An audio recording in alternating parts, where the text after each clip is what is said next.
Hey guys, welcome to 101 Arsenal versus Rangers, and I've got Bertrand with me. Luckily enough, we got the team sheet here. So, Bertrand, first of all, how are you doing in the south of the USA, Florida I bound? am What's going on? I'm doing great. Watched Jamaica won again yesterday, so that was good. They didn't play well, but they won. So results are important, even though I prefer the way they get there versus just the end result. So Yeah. I'm here enjoying the sunshine. It's a beautiful day here today, and got up this morning trying to find the game. Couldn't find it, so I had to pay for it. Oh, you had to pay for it. Yeah, I had to pay for it. I had to pay like Oh, £8 or something. yeah, But yeah. it's okay. 7.99. Remember, guys, what I did is they sent me an email. So they send you an email. You've got to get a code, but the problem is you had to use the code before the 13th of July. So I didn't know. So I called up. I know a few girls there who work for Arsenal. So I called up Jacqueline, called up Carol, and said, "Girls, you got to sort me out." They sent me another code, and because the website is locked off, if you try and put a code in, it will say, "Sorry, you can't put the code in. It is expired." So they gave Okay. me another place on an intranet where I had to put the code in, and it worked. So I've got the game on, guys. So let's look at the team sheet. Um, right, don't put. um, the African Good is saying don't pay for the games in the future because I'm still trying to pick up the streams. I'll wait until anybody comes in and then I'll try and send a stream as I it thought I is. had access to all streams possible, Yeah, and that wasn't the case today because I'm traveling anyway, so it's a little bit yeah. different. Yeah. Pro Lover says that Bertram, how to watch the game. Bertram, I believe, has gone to the website to do it, Yeah, I and go to the website and it asks you to put in you have to register, and then I'm already registered, so you just use a credit card to buy the game, basically. And But Daharian says, "Hello, where can we stream? We stream it for free?" I can't tell you that as a YouTuber because I'll be putting my channel at risk. But there are some places out there. Um, I'll give you a hint: HES and then go. That's a I hint went to that I can AGS give this you. morning. I didn't see the game. It should be on there now. It should be on there now. No, Okay. not AFTV. No, I just gave it to you just now, so you should be able to pick that up at the moment now. Um, the African Guna has sent you a stream in our chat, which is a Reddit stream. But Yeah. let's talk about the team sheet, guys. The team sheet we've got. Do you remember in my video that I shot yesterday that I uploaded on YouTube? I said that we need to play Okonwa again, the goalkeeper, because we need to support him. Yeah, he had a horrible game, but what we can't do is destroy our academy talent when we know that they've made the jump up to the big boys league. So thankfully, he's got another chance today. It's Cedric. Rob Holding's making his first appearance in the preseason. It's Pablo Mari and Tavares gets his first start as an Arsenal player. In the midfield, which should have been our midfield last season, El Nene and Partey are the two holding. And then we've got Smith Rowe, Pepe. Both of those players were fantastic in the Hibernian game. And then Balogun and Aubameyang. So Aubameyang looks like he's on the left, Bertram, and then they've gone with Balogun through the middle. What's your thoughts on that? Well, look, I mean, the question is, does Aubameyang fit the team this year? That's my question. Um, you wanna see Balogun play, especially in the preseason, see what he can do. Gabriel Martinelli is not here, which is going to be interesting. Saka is not here, so you have two players who maybe started this year who are not even in this team. But I think Pepe should start, given the way he's been playing of late. So the question is, who plays in the middle, who plays out wide? I think they play Abba out in the middle. The question is it Saka or Martinelli out wide? I know people think that's going to be Saka automatically, but as I've said before, Saka's a brilliant player, but he doesn't score enough goals. 5 goals and two Yet. assists last year in the Premier League. He's got to have better output. Yeah, yeah, and as I said, as a 19-year-old, though, what we're looking for is incremental improvement. Bertrand, we're looking for Apollo, we him can't to. afford incremental improvement. Well, we have to because we have to develop our youth. For Ben White to finish 8th again. We're not doing that. Oh no, but Ben White's 23 years old. He can't be considered a 19-year-old. No. What I mean is that the owners are spending money to get immediate results. Yeah. Right? They're not buying Tavares, White, couple midfielders to get a return of just finishing 8th again. So I know people want patience. But I don't think the owner is going to spend all that money. You know, the Crockett's don't spend money. It's a self-sustaining model, and they're dipping their pockets this year in a COVID period. They want immediate results. Yeah, so if you're not producing, it's going to be tough for you to be on the team. So, guys, I'm just putting up the score at the moment now. Arsenal, right at the moment, are on the front foot, and Rangers now playing the ball around the back where distribution is key at the moment. Big shout out to Alex. I hope you guys are subscribed to Cannon for the TV. I think they've just hit the 12,000 spot. So big shout out to you, Alex. And we've got a guy on Facebook. I have no idea who that is. So I'm going to just check Facebook to find out who it is.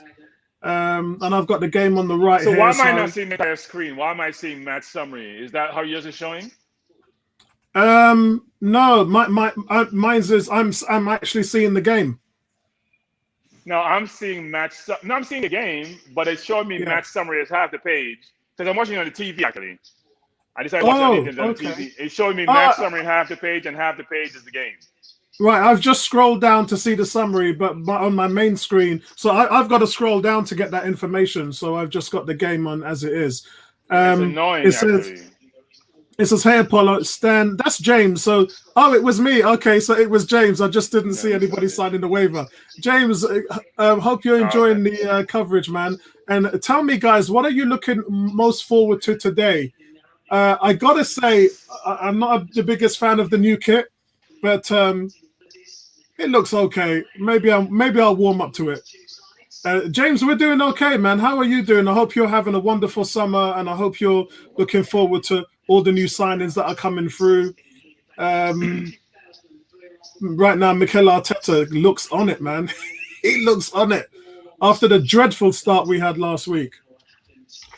Come on, better pass than that. That has to be Aubameyang. That has to be Aubameyang. Yep, has to be Aubameyang. Can't pass to save his life. So I'm at 3 minutes and 50 seconds. Where are you at?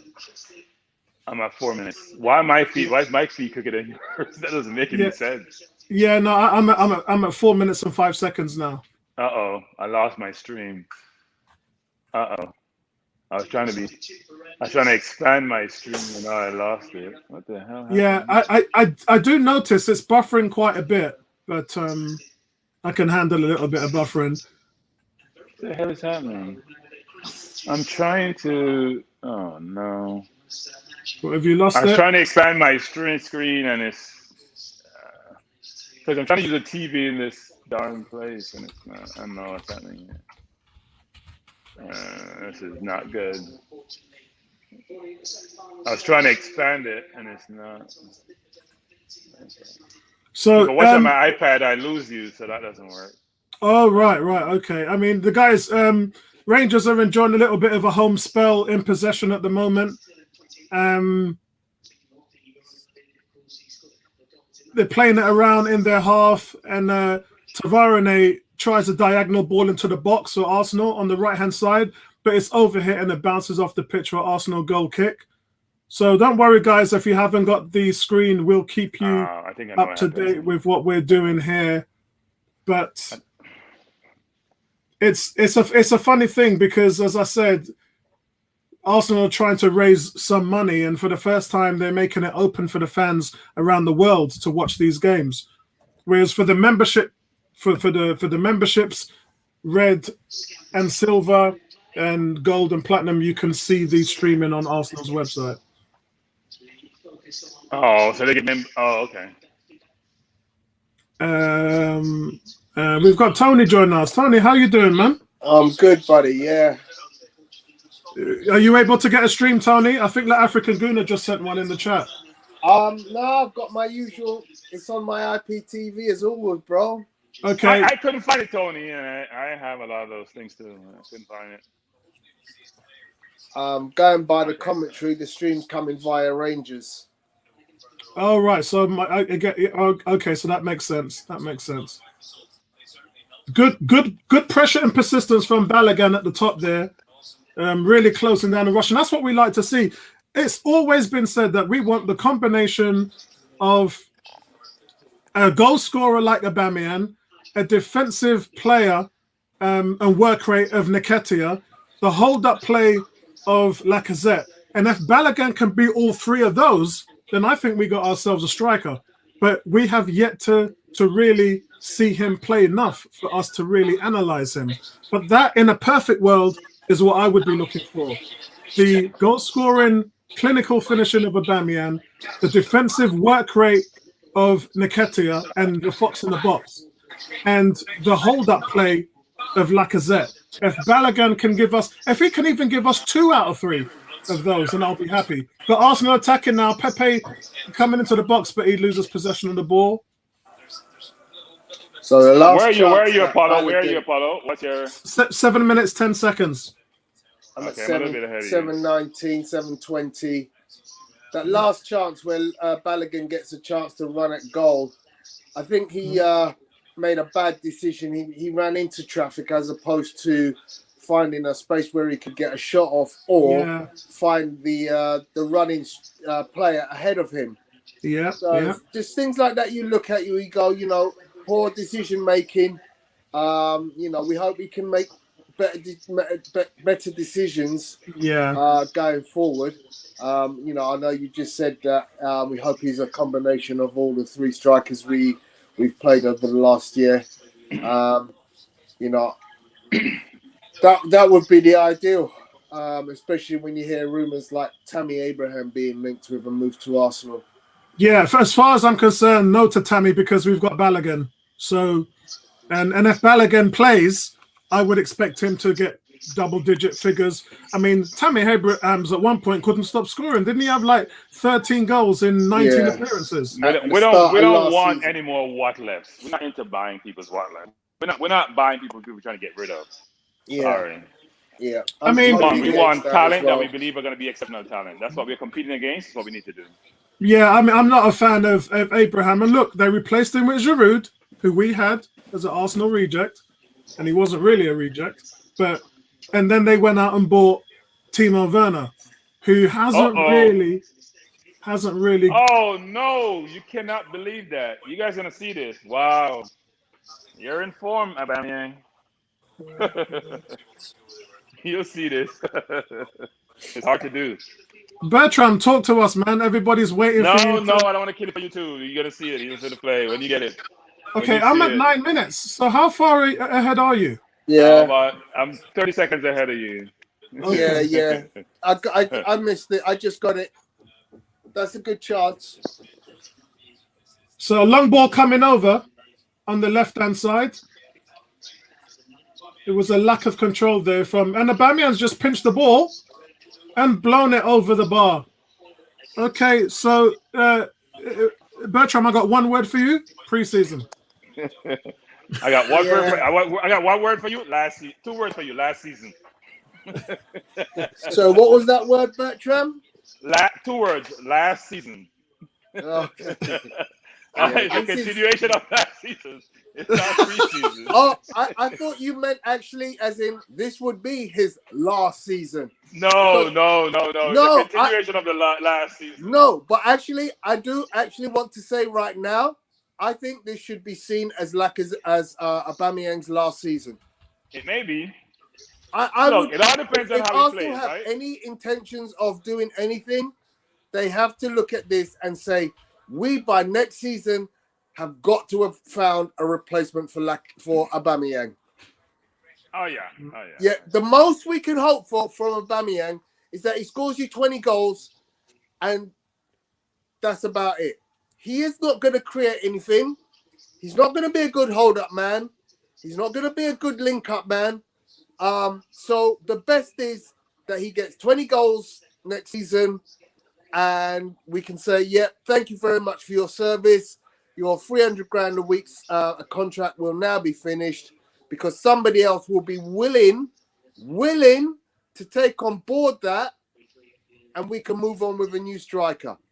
But let's be totally honest. You and I, Bertram, both know that we don't really want to see Aubameyang for more than another 12 months at this club. What kind of tackle was that?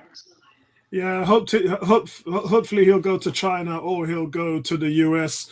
Big shout out to that could have been a red card. That's a bad tackle. Big shout out to Ibife. Ibife says we don't need Tammy, and All Talk FC is just laughing at that as well because it's a preseason game. Why are you making that tackle? Out of position. That's a terrible tackle. That's a terrible tackle. I'd give me a red card for that. Yeah, we saw this. We saw this in the last game. Maybe it's just the way. Ridiculous. Maybe it's just the way how the Scottish play. No. It's a poor tackle. It's a bad tackle. Very bad. Bad tackle. Preseason game. Look at this. We saw it against Hibernian as well. That's an awful tackle. Yeah, there's no excuse. The kid is hurt. I mean, they're looking at his knee. That's an there's awful no tackle. excuse. Pablo Mari just diving in there, a late lunge. That's an awful. I mean, you should be jockeying the man, pushing him outside. Why are you making the tackle anyway? Why are you putting yourself there? Because you think you don't have the speed. That's probably part of the reason. And he had the angle on him. But I don't believe he had the angle. No, well, he was in front of him, Tony, so he could have start running. Start running and going wide. Push him wide. Yeah. Awful. I'm not a fan of this kit at all. So, guys, Tavares is picking up the ball well on the left-hand side. A couple of times he's been driving forward with the ball, which is really good to see. Got to keep a good eye on him today. This is the first time we've seen him play in an Arsenal top. They're just replaying the tackle again. It's a really, really bad tackle. It's a late one. It's a lunge. And I hope the guy that's... There's no playing the ball there. There's no intention to play the ball. Goal. They scored. A cross came in, and Arsenal give up a goal again, as we do. We're good at that. Nobody close to... I'm not sure who scored, but the corner came in, a simple error, into the far corner. Oh, dear. Brilliant start. Let me see whose man is this. It looked like it's El Neni's man. El Neni didn't go with him. I don't know what El Neni's doing. He's marked his man and he stood up. Way too easy. Yeah, El Neni actually pushes. Oh. Okay. No, El Neni was marking him. What is El Neni doing? He's not marking him. 24 minutes. I don't know who Pablo Mari is marking either. That's terrible defending by El Neni because he actually pushes the man and just leaves him. Yeah. Okay, that's good. I just restarted my my stream too. Now I'm at 14 minutes and 40 seconds. Yeah, you're there now. Yeah, because my stream was slightly behind, and that was because I was picking up a few buffering. So the buffering, that's a great ball over. We haven't really seen much of Pepe today. No, not yet. Now Pepe crosses the ball in, and it's defended well. Guys, and remember, guys, we're playing Rangers. What pass was that? Yeah, we are playing Rangers, so this isn't Hibernian. News Cell says, where can I watch the match on TV? You can watch the match on Arsenal's website for a small fee. And you can also watch the game on IPTV, which is what Tony's doing. And Tony will tell you exactly what channel the game is being shown on IPTV. For those on IPTV, it will be on the VIP Live Events 01, which is channel 632. Excellent.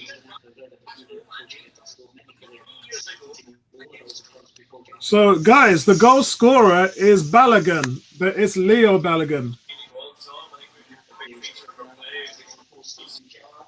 So let's change this and update it.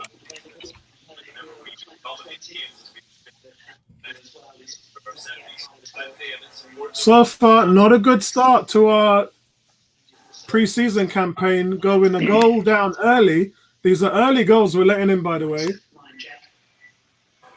For 2 games in Scotland. Not a good start at all. Oh, we're getting a £50 million defender. I hope he can defend.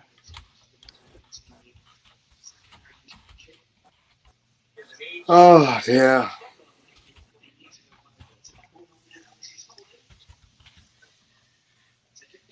At least we're seeing some of our own players that we would hope to be seeing during the season in this game. I think last game was a fire sale game where we saw players that, bad pass by Party.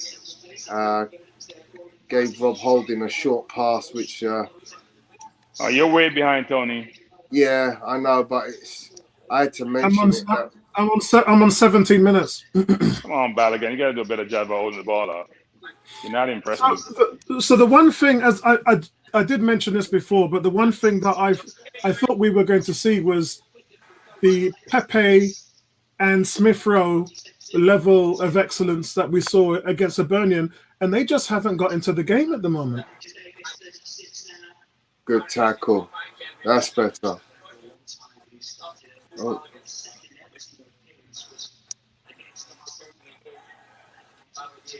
Yeah, this is a weird one.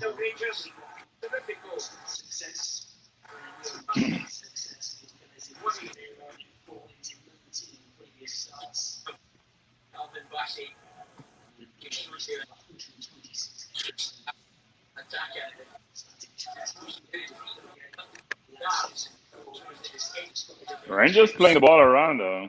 Yeah, they are. Yeah. They know how to play football. I mean, this, like I said, this isn't Hibernian. This is Rangers, and 18 just said Rangers are no joke, Apollo. Yeah, we know that, bro. We know that. But the thing is, Arsenal are Arsenal, isn't it? So you know, it's not like teams are happy to play us because they know we got players that can hurt you. Yeah. The other thing that you have to remember is Rangers are 2 weeks ahead in their preparation for their season. Mm-hmm. That's a good point. So we just saw Pepe on the right there. Pepe picks up the ball in the right side of the Rangers box, but Bassey's too close to him, and he's just trying to get the better of him at the moment. But Rangers are defending well. You must have moved ahead. Where are you, Apollo? I'm 18 minutes and 50 seconds. Okay. Yeah, you're pretty much 12 seconds ahead of me. Yeah. But I mean, what we've seen, guys, from the last game and from this game is set brilliant pieces ball by Partey that are Arsenal's undoing at the moment. Set pieces is where we're struggling. And remember, Arsenal were come on, Pepe, you gotta do better than that. Come on. Remember last season, Arsenal was third. They had the third best defensive record, goals let in the league, and we had this second best defense in set pieces. But it's set pieces where we've been messing up so far. Ooh. Yeah, definitely. I wonder if he played a 1-2 outside, it was a better play, Tony. The man running off the ball, if he just played it right beside the defender outside, I wonder if it's a better play. Right. Pro Lover said he found it on one of his streaming sites. Kemar Rook is playing for Rangers. Is that Rook? Yeah. He's supposed to be playing for Jamaica, but I haven't seen him. Did Jamaica play last night, Bertram? Yeah, they won. Yeah, they won 2-1, but they're not playing well. They're not playing well.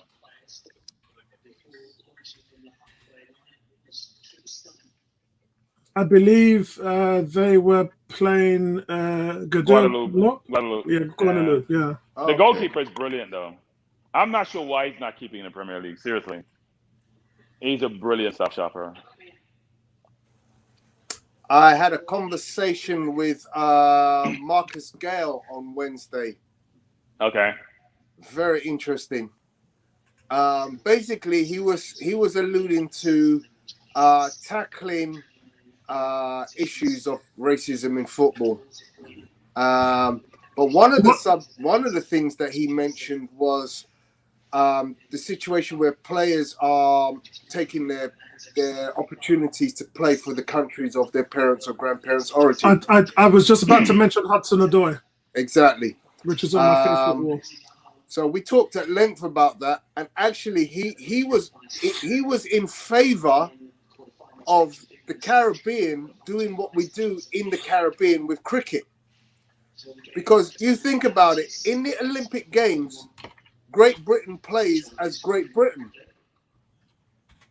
But the Caribbean plays as its individual islands, nowhere else except in cricket, to the best of my knowledge.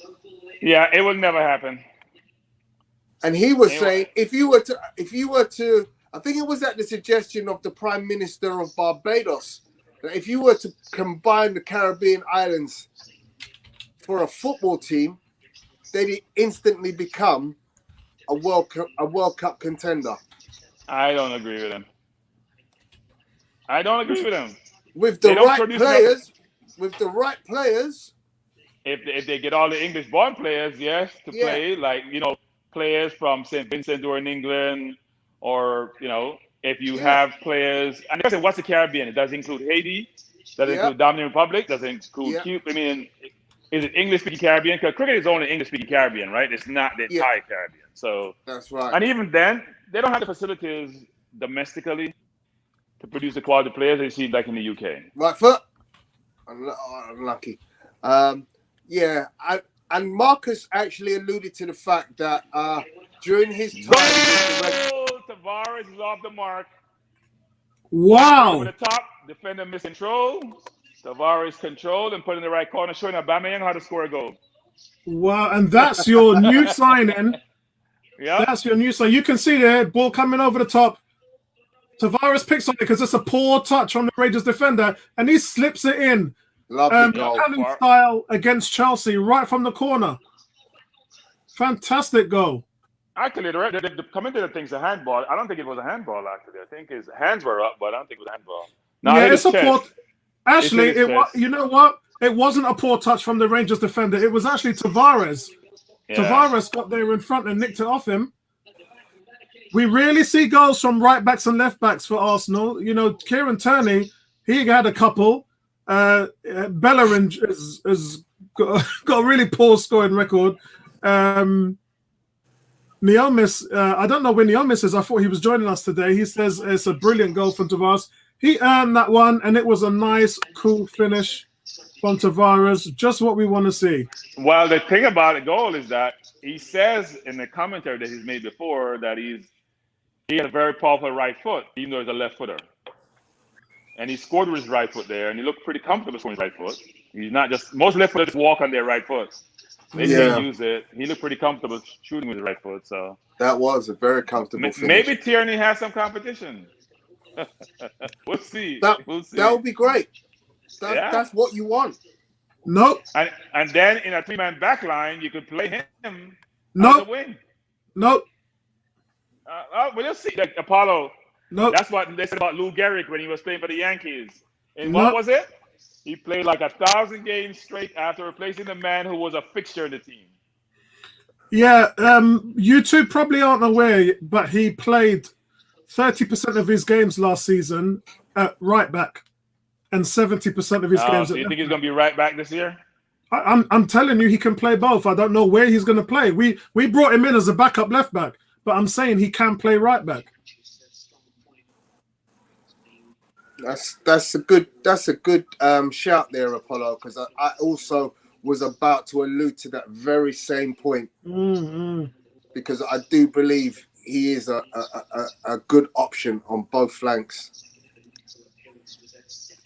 Let me just have a look. Well, at least we're buying young. So Lasongo is young, he's young, Ben White is young.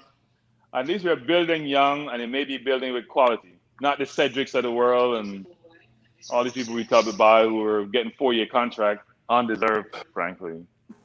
I haven't seen the bench, but am I right in saying that Lacazette's on the bench, Willock is on the bench. Yeah, Willock's on the bench. Yeah, great. Well, there's a story in the Athletic saying that Willock is going to go back to Newcastle, right? They're making inquiries, haven't they? They've made inquiries. So, what would your feeling be on that, Bertram? Hell no. Let the kid come and play. The kid scored 7 goals last year. Let him try it. And if he fails, he fails. Let's stop using what was before to make decisions versus what is now. It's no different from Lingard, right? Lingard went to West Ham. He proved himself. The kid will not sit on the bench this year. He's going to leave. Because like Lingard, they have tasted success. They realize they can play. They were valued at the previous club that they played at. There's no way they're going to want to not get a chance to perform. Oh. Now, we may think he's not good enough, but if I was him, I'd leave. Thomas Partey being really nice and cool there in the midfield, playing the ball out from the back, keeping a cool head. The good thing I like about Pepe in middle of last year to this year is that he's now showing a more complete game, which is the defensive side of his game has improved significantly. So now he's putting in the work because he realized that putting in the work, he's not going to play, even though he's not been in this game that much today.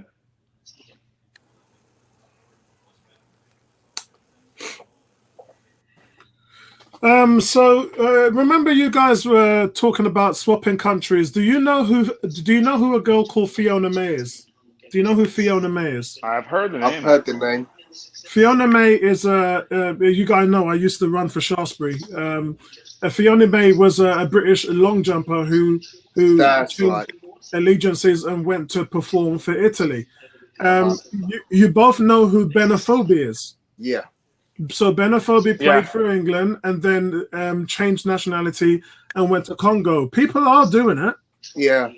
But, you know, there's not enough. I think for me, I'm going to show you guys something really scary in a moment. Hold on a second.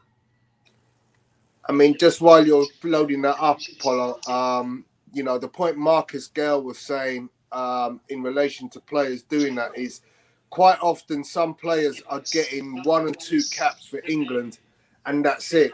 You know, whereas if you choose wisely and you choose your home nation, you know, you're going to go on and compete in several, you know, big competitions for many years. So, you know, these guys really Tony, here's what happened. Southgate had a meeting with Holgate, Amen, Godfrey, and there's one more person because they were concerned about those players playing for Jamaica, right? And what he capped Amen, who would probably never play for England again. Holgate decided not to take out any initial cap. He didn't want to lock himself in. And obviously Godfrey has been capped, but not where he can't play for another country, right? And both Godfrey, what's his name that played for Leeds? That played for UK this year? Calvin Phillips. Antonio, all asked to play for Jamaica when they were much younger. Jamaica refused Antonio first. Then they went back to him. Wow. Antonio refused England. And now he decided to go to play for Jamaica. I think Calvin Phillips wanted to play a while back. The Jamaica FFF didn't act quickly. And even Keto Harts now, if you look at his website, his profile, actually, he has a lot of Jamaican flag. So now they actually come to play for Jamaica. So Jamaica has a lot of players. If you think about Jamaican players, whether it's Walcott, whether it's Walker, whether it's Rashford, they have Jamaican lineage. Oh, that's lovely. That's lovely. And Aubameyang missed another sitter. I mean, you're in form, Aubameyang. You're playing your way out of the team. That's for damn sure. He has a big football preceding that chance was lovely, Aubameyang just missed. The football preceding that chance was lovely, though. It is brilliant. Yeah, exactly. Yeah, I agree. You know, you better start. You know, if you're a Lacazette sitting on the bench, you gotta do better. Neomis is saying I have trouble streaming on the game and being with you guys on the same laptop. No reason to buy a right back now. He is looking like a good player so far. I wanted to show you guys this. It all depends, and this is why me and Bertram talk about the JFF a lot, because it depends on your football association and how hard they work in order to choose and find players. Now, on the right-hand side here, you guys would have noticed Albania, a lot of Albania actually.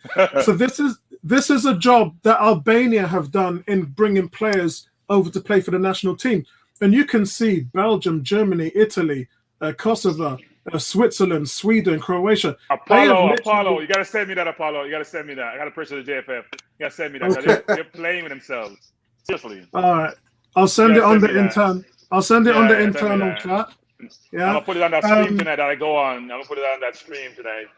And let's scroll down and have a look at Algeria. And have you noticed? So we are talking about Jamaica getting players from England, right? Yeah. And you guys are also aware that I have made the statement, because obviously I'm being Jamaican myself. There is 3.2 million population in Jamaica, and there are 3 million Jamaicans in the UK. So there are nearly as much Jamaicans living in the United Kingdom as there is on the island itself. Yeah. Yeah. Now, the issue here is look at the job Algeria has done. Forget Albania now. We finished with Albania. Look what Algeria has done for France. And you guys know many of the French players are from Africa. Yeah. Yeah. Right. Yeah. They have ripped about 20 players here from France. I mean, this is all down to the Footballing Association. If you don't do your job and source your players, you ain't getting nothing. And notice that they're all getting them like from the under-21s, and they're getting them nice and early. Yeah. Yeah. Yeah.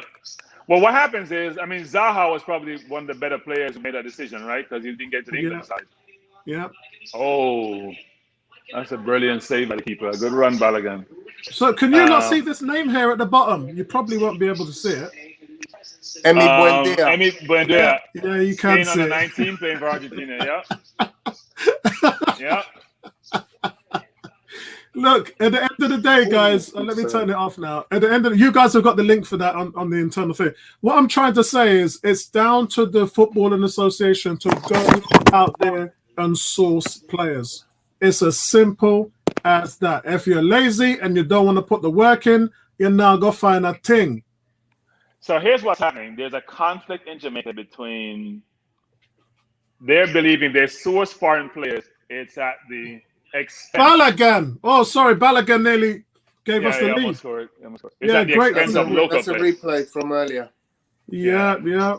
So the problem they run into Apollo is they want to be able to promote the local players, give them exposure.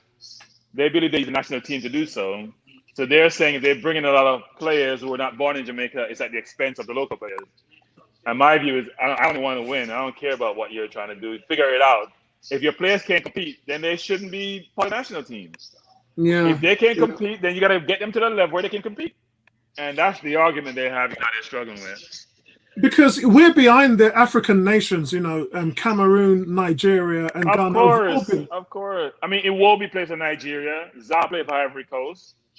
We have now Hudson Odoi going to play for Ghana. I mean, there's a lot of players who are lineages, foreign lineage, who are deciding to play for their country of their parents' birth or their grandparents' birth. Yeah. So Andre Gray played last night, but he only got 10 minutes, and he should have started because he scored in 2 of the 3 games he's played in. Andre Gray played for Watford. He played last night.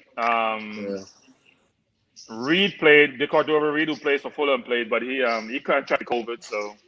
Yeah, my mum said to me last week that if I ever made it coming out of Watford, then you know, she would have told me to play for Jamaica. So parents don't play, man. They ain't messing around.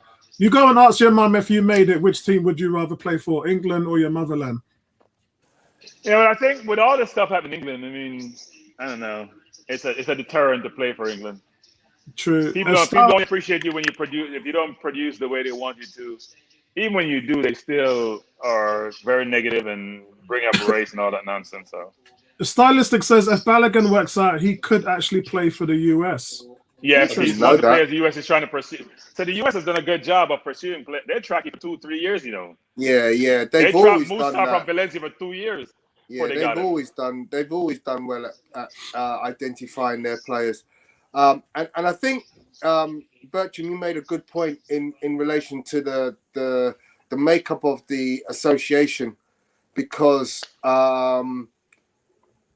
again, going back to the conversation with Marcus Gale, he was mentioning that you know, obviously he played during the '96 World Cup against Brazil, against you know, really big illustrious names for Brazil, but the way that some of the players were treated following the tournament was shoddy. And you know, he feels that one of the things that you know, stops players wanting to go and play for smaller associations is, corruption. Yeah. That happens. Look, they don't have enough resources, and some of the people who are in the association are there for their own benefit versus the benefit of the country or the association. And it's like a normal third world country, right? You have those challenges. But I think it's incumbent upon some of the players to bring some of the professionalism to the organizations versus just giving up and saying, it's not going to work. But some of those federations get a lot of money. I mean, Jamaica must be making decent money. Tony, they do and they don't. So FIFA gives them money, but they're awful. Like right now, I'm in Florida. You can't find a Jamaican jersey to buy. They haven't got a. They just engage a marketing company, and we're in World Cup qualifying year. It's like ludicrous. It makes no sense. I find that absolutely outrageous. It's outrageous. It's outrageous that you can't. Yeah, the only place I've seen. Obviously, you guys know I've owned a house in Florida for 20 years and I've been over there about 50 times. The only place that sells you're going to find a Jamaican top is Sports Dominator or probably Sports Authority. But Sports Authority have really dropped off in the last decade. But Authority doesn't have it this time, Apollo. It's they've really dropped off. They've really dropped off. I mean, if there's one thing Jamaican people and people of Jamaican heritage love to do, is to wear the colors of their national flag. Of course. At any opportunity.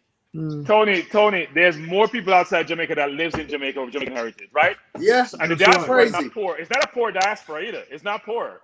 So if you engage a lot of those people, if you try to bring them into that whole mix, as I said to people on the stream that we run, which is a pretty big stream nowadays, I think they're growing like us. They have over 7,000.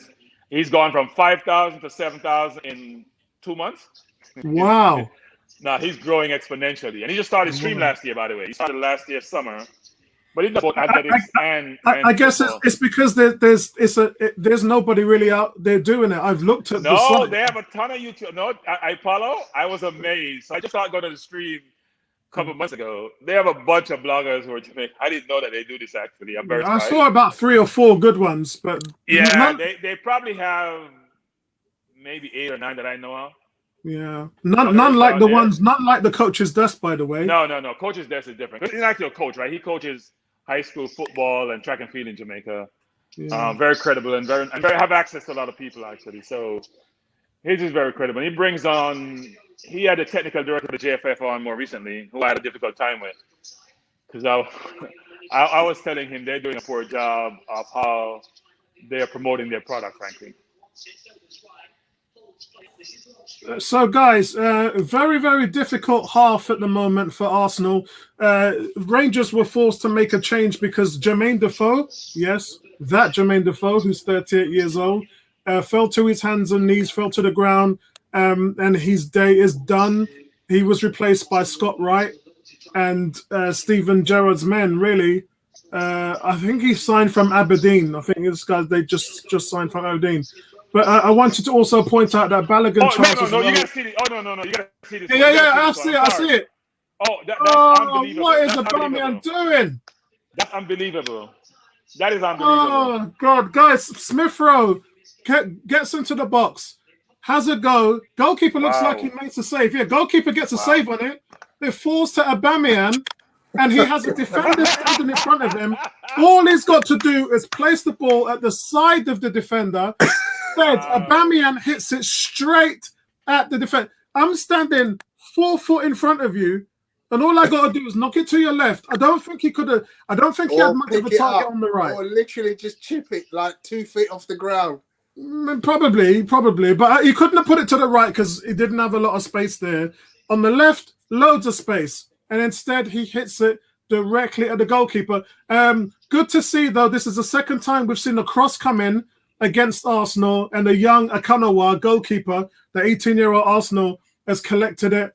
Firm hands, a lot more confidence. That's good to see.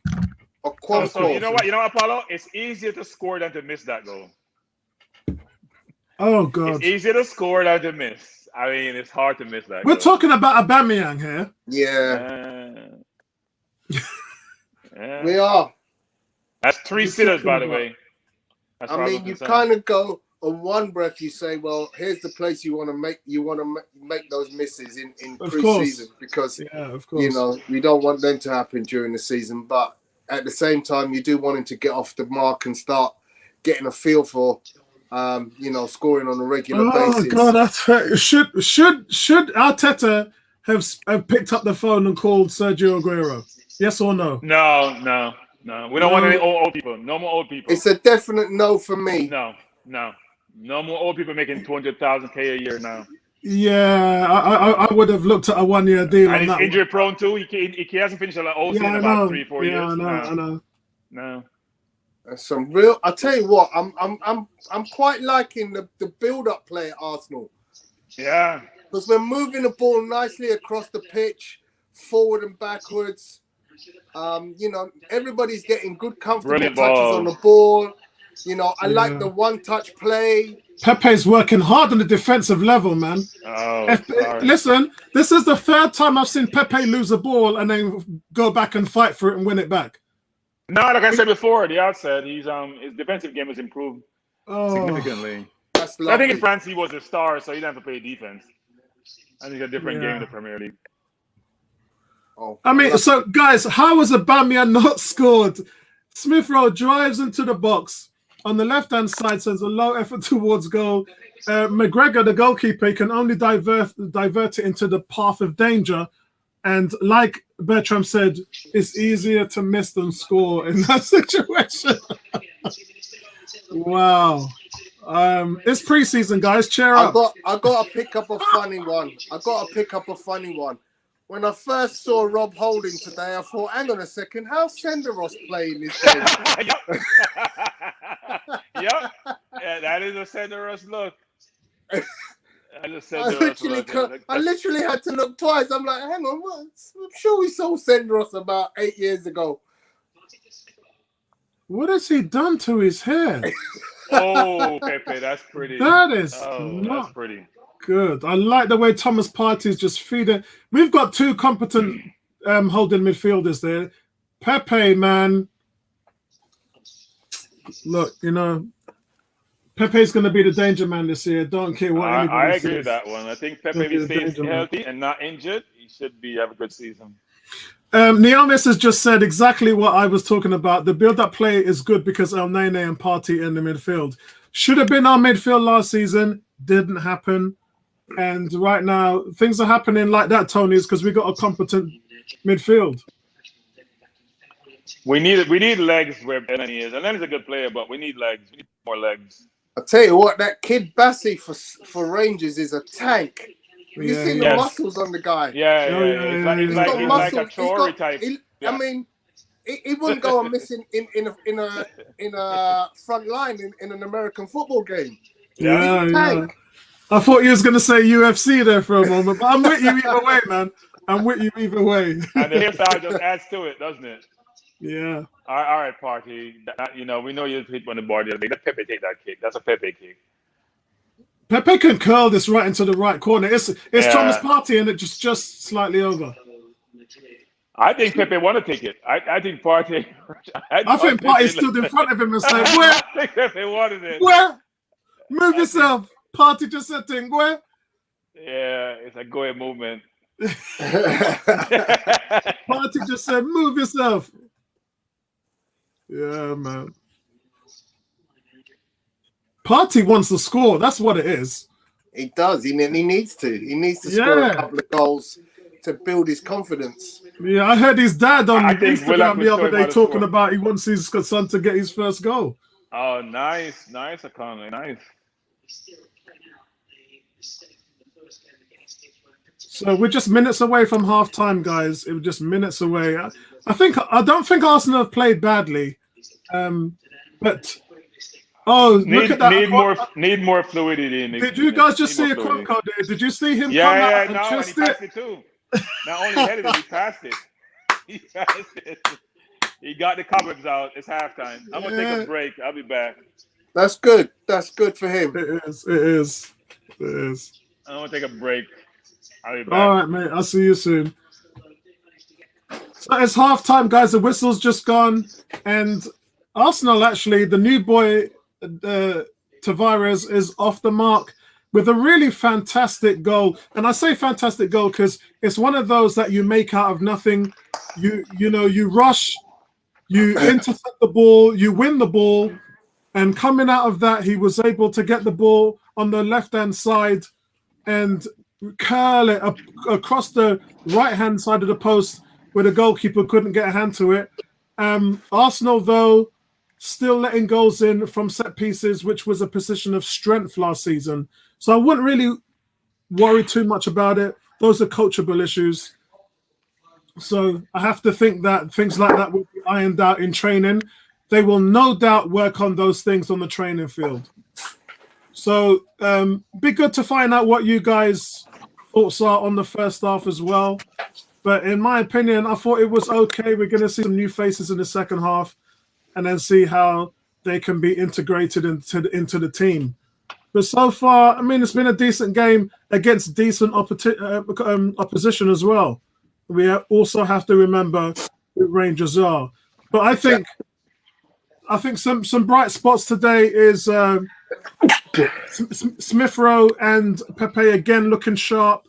Thomas Partey again looking like a different player than he did last year in games. He was just going missing. He was giving the ball away. I haven't seen that in the first 2 preseason games, if I'm honest. A little bit disappointed in Aubameyang today. It looks like he's forgotten how to play football. Terrible finishing. Someone needs to go and give him a slap. Tony, what's your thoughts on the first half? Yeah, pretty similar actually. So I thought some of the build-up play was very good. It was nice to see that there was some one-touch football. You know, it's very rare to see one-touch football at this level. It's all too often too easy to just go back to two-touch football. It's safe, touch and pass. It's very safe. But when you want to create and you want to be fluid and speedy with your movement, it requires one touch. You need to be able to play a ball into a player and he knows where the ball's going immediately and execute that. Yeah. So it looks like we've been working on that in pre-season. It's great to see some of that in the play. In terms of the goals, great opportunist goal by Tavares. And in terms of the goal conceded, I'm going to put that one solely on Mohamed El Neni because the player was with him, right next to him. He pushes him away, and then he ends up being in space to get an easy, uncontested header on goal. The goalkeeper could do nothing about that. So as you said, I mean, last year we were very good defensively, third best defense in the league, I believe.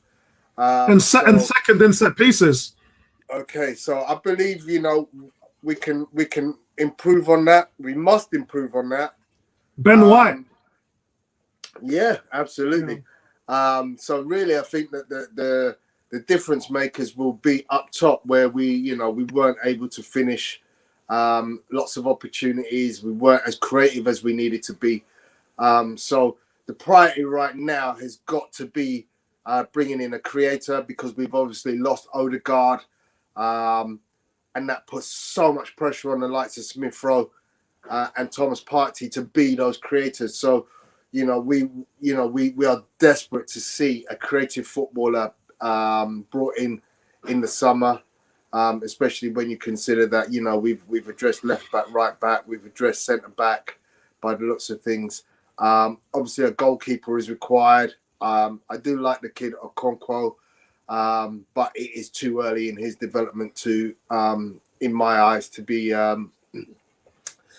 starting. But he's in the right place. He's our third string goalkeeper. So Arteta, I'll be honest with you. I'd like to see him play at first choice keeper for a championship or first division team. I'd like to see him go out and be the guy that is playing week in, week out for a season.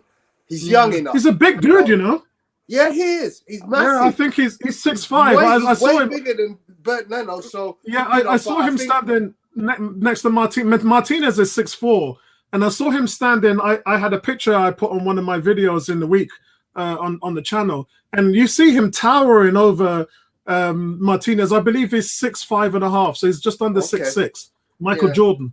So he's a big dude, man. Yeah, but I believe for his development, I mean, being third choice at Arsenal is not the answer for me for a kid like that. He needs to go out and he needs to establish himself in another team. So I'd like that to happen for him this season. Tony, Smith Rowe and Pepe continue to look good, continue to move the ball well.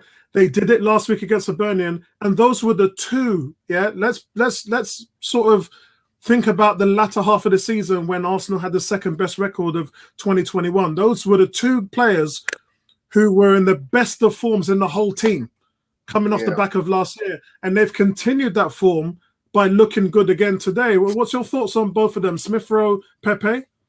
Yeah, I mean, they're both showing a couple of bright sparks in the game, with some, decisive runs and penetrating passes. So more of the same, really. We're still early in our setup in terms of developing the players for the beginning of the season. As I mentioned earlier, Rangers are 2 weeks ahead of us because their season starts 2 weeks before us. Yeah. So this is a good test at a time, and so far we've looked good. With the addition of a couple of names here and there, I'm slightly enthused. The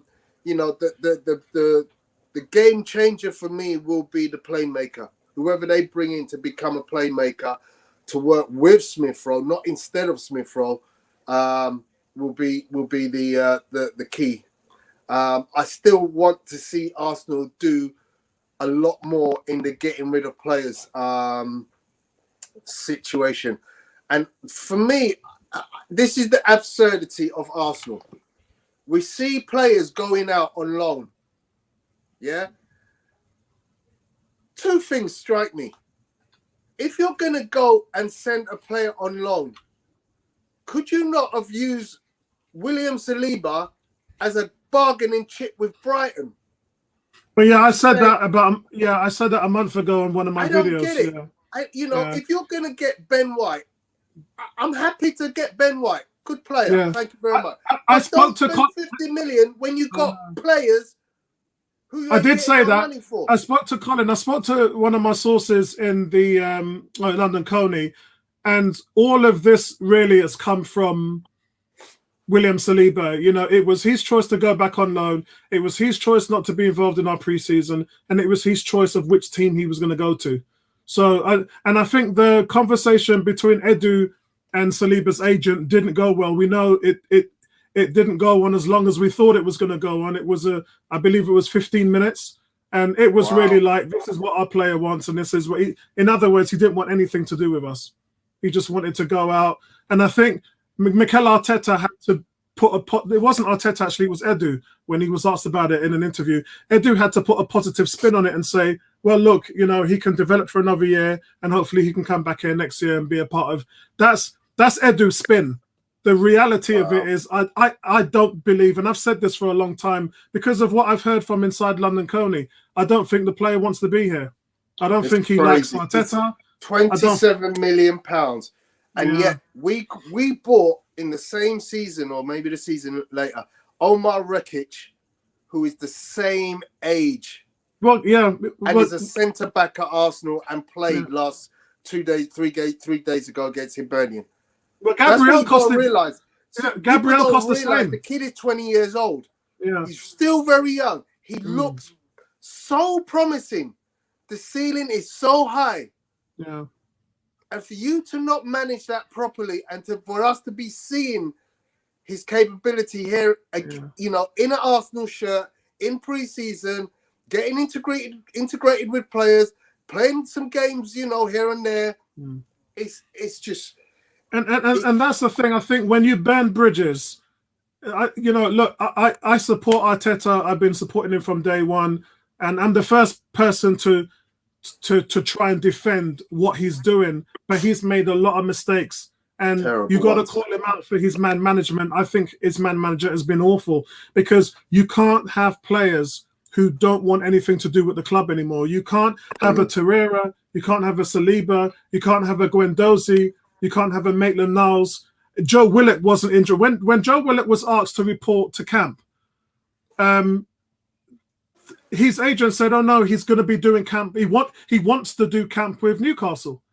There's a reason why he's been training with the team in preseason, but he's not even in Scotland, and that's because he wants to go back to Newcastle and have preseason with them. These players at the moment don't want to be here, so." Yeah, that's an issue, and I don't know how that's resolved. Yeah, I mean, it doesn't look good for Edu and Arteta. They literally are making a mess. Yeah, and let's hope they learn from it. Let's hope they learn from it because, as I said, Edu's been on holiday with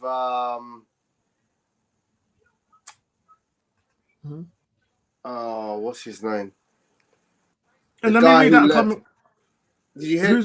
Did you read the story about Edu on holiday with one of our ex scout? No. What is the guy's name? Oh, while you think about that, let me read out some comments. Kuke says Pepe looking sharp at least. Can't wait to read more paragraphs about how bad on the ball he is after this. No, actually, Bertram's been making the point that he's given the ball away a lot, but Bertram and myself has actually talked about how much 3 times already today he's lost the ball, but he's fought back and won it back. So you've got to give him credit for that. And he says, I know it's preseason, but and it's only his second game, but Uber's form is a concern. That's from G. Kuke says, we've played really We've played really good here, and Rangers had no answers with our press. Agreed. But as long as our finishing is poor, we're going nowhere. We should be up 5 or 4. No, I don't think 5 or 4. I think maybe we should be up 2 or 3 to be realistic. 18 says Tavares looks good. Kuke says Uber's still on holiday. And G saying Tavares has shown some speed here. Naomis is saying Akwanko looks better today. Tavares looks good. Now I have no worries on that left back spot. Agreed. Carletto, good to see you, Carletto. I hope you're enjoying the game. Carletto says, can't blame Saliba for being treated like shit by Arsenal. Agreed. Niama says, that's awful. If you're right that players don't want to be here, Willock's such a quality. And what's this? I can't see what that says up there. Hold on. Willock's such a quality, and to not have him playing for Arsenal this season would be criminal.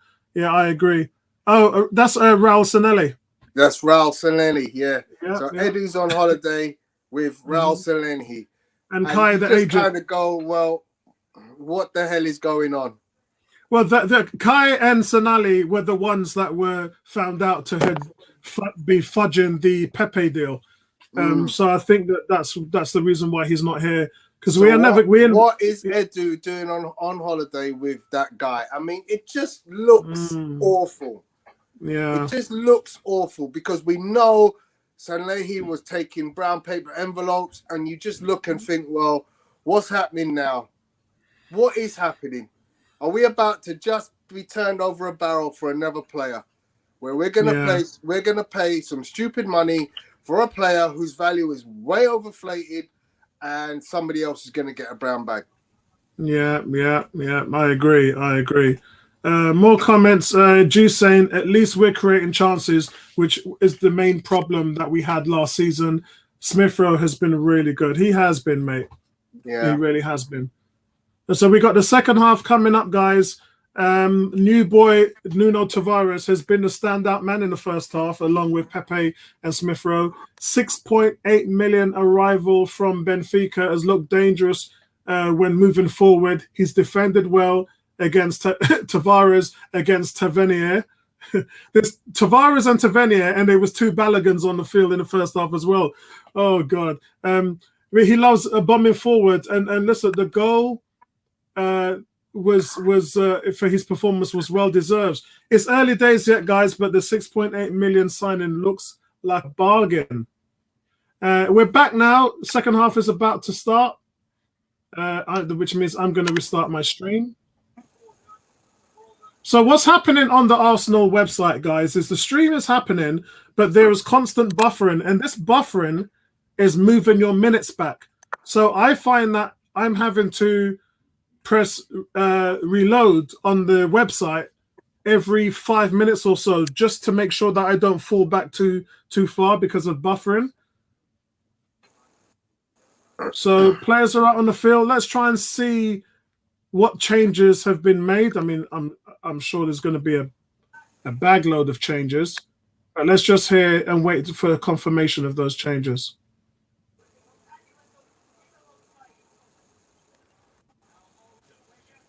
So, yeah, let's see. Wait and see what they do. So, straight after this, guys, Formula One at Silverstone in England. Lewis Hamilton won the speed race tomorrow. If you're new to the sport, or if you're actually fans of the sport, I'll still explain how it works. This is a trial for a new sprint race. What the sprint race does is you win points, and it also wins you. It's a 17-lap race today, mini sprint race. The winner obviously wins points and gets pole position for tomorrow's long race. So a lot of different strategies now, starting from a Friday. Normally they'd be doing setup, they'd be doing practices and things like that. Now it seems like for the whole weekend they're going straight off the bat. So that is on in an hour's time at 4 o'clock, straight after this game. So I won't be staying on here too long, but the second half has kicked off, guys. So I can see Lacazette, I can see Kieran Tierney. Aubameyang is still on. Yeah, so Balogun's gone off for Lacazette. El Nene's still on, and so is Thomas Partey.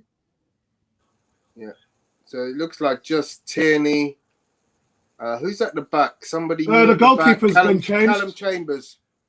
Right. Callum Chambers has replaced Pablo Mari at centre back. So we now have an all English centre back pairing. Right back, is that still, who's that right back? That's a new right back. Who's number 2? That's Bellerin. Yeah, number 2 is Bellerin. Oh, strike from Thomas Partey. Warmed the gloves of the Rangers goalkeeper. Yeah, Partey ain't messing around, man. He wants to score, man. That's a long shot. Yeah, the goalkeeper's made a save on that. So Thomas Partey's gone from missing wildly to hitting the post 3 times, and now he's getting shots on target. He's getting better. I think once his confidence gets there, guys, I think he's going to be dangerous. I agree, and it'll be dangerous. Yeah, I'm on 47 minutes at the moment. You're 10 seconds ahead of me. Yeah, it's the buffering, man. I have to keep on buffering to get it right. So the changes to report, guys. Okonkwo, Cedric, Mari, Tavares, and Balogun are all off for Arsenal. They're replaced by Hayne, Bellerin, Chambers, Tierney, and Lacazette.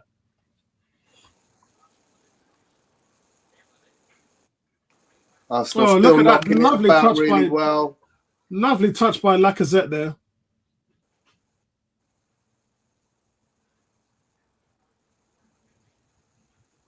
Great touch. Yeah. He tried to lob the goalkeeper there.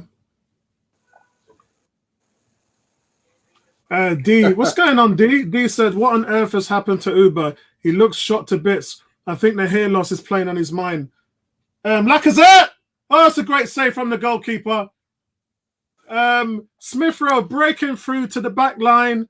Squares the ball to Lacazette. Lacazette's got all the time in the world. He picks his spot, left part side of the post, and the goalkeeper makes a great save. Actually, no, it's the other way around. It's Lacazette. Smith Rowe. Smith Rowe, yeah. Yeah, Smith Rowe. Lacazette, Smith Rowe. So Smith Rowe gets a spot away, and the goalkeeper makes a fantastic save. Smith Rowe now crosses the ball, but it goes straight to the goalie. Great pass. Yeah, D, as I was saying on Aubameyang, it doesn't look good, man. It looks disaster at the moment. I think he's still on holiday. We really need him to be hitting the ground running. In preseason, in games like this, you want him as sharp as possible. He is far from sharp. And one has to now ask whether he should actually start the season. Tony sent me a message this morning about Martinelli. Martinelli came on for Brazil. What did he do, Tony? So he came on the 77th minute for Brazil in a game they were losing 2-1. He scored one and made 2 assists before the end of the game. Mm. So we're looking for him to be getting a lot more opportunities in the team this season.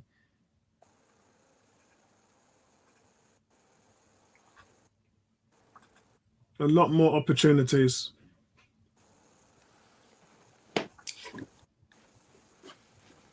So Arteta's got the boys playing, to be fair. The front 3 or 4 players are looking fluid against the Rangers side. But there is a bit of rust in the team. My concern is the set pieces, but I'm sure that is something which is coachable at the moment. I wouldn't worry too much about it until we start to see the team play a flood of games in preseason. G says, getting worried about Aubameyang's finishing now.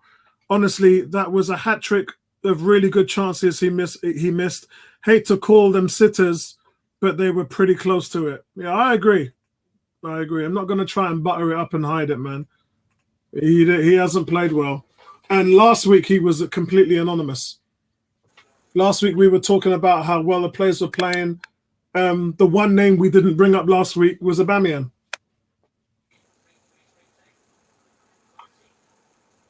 And the Bazzi again fouled and brought down by Bellerin. And as Tony said, he looked like a boxer. He actually looks like a martial arts fighter with that build that he has. Very, very tall, very slender, thick upper torso. Not as thick as Traore, but just looks lean. Just looks really lean and cut. Oh, nice. Just overcooked. So Apollo, first actual viewing now. We've seen 45 minutes of the kit, the new kit in anger. What's your thoughts? Still, I'm warming up to it a bit, but I still don't like it. I like it. Yeah, I'm warming up to it a little bit. The white sides we've seen before, so I've never been averse to it. And I know people say it's very Ajax-like, but it isn't. Because Ajax's white is far more prominent. Yeah, the white goes into the collarbone, doesn't it, on the Ajax kits? Exactly. So this is a totally different kit to Ajax, as it's designed on the original. What was it? The 2006 season, was it? Yeah. I think this is the JVC, and you know you look at the yellow, you look at the blue kit, which I love. The blue kit I think is probably my favorite, and you can see that this is really, they've taken all the kits from that JVC era and they brought them forward. So you know, well done Adidas for that. I just haven't liked the kits for a long time, and I got to be honest with you, I'm a big Nike fan. I think the Nike Arsenal kits were the best kits, and we haven't. You know, Puma's given us some okay versions, and Adidas so far has been average at best. I gotta be honest with you, Tony. Their kits have been average at best. I like the blue banana one from last season. So not blue. I like the blue banana. I like the yellow banana kit from last season. I like the blue lightning kit from this season. And all that's because of paying homage to the original kit.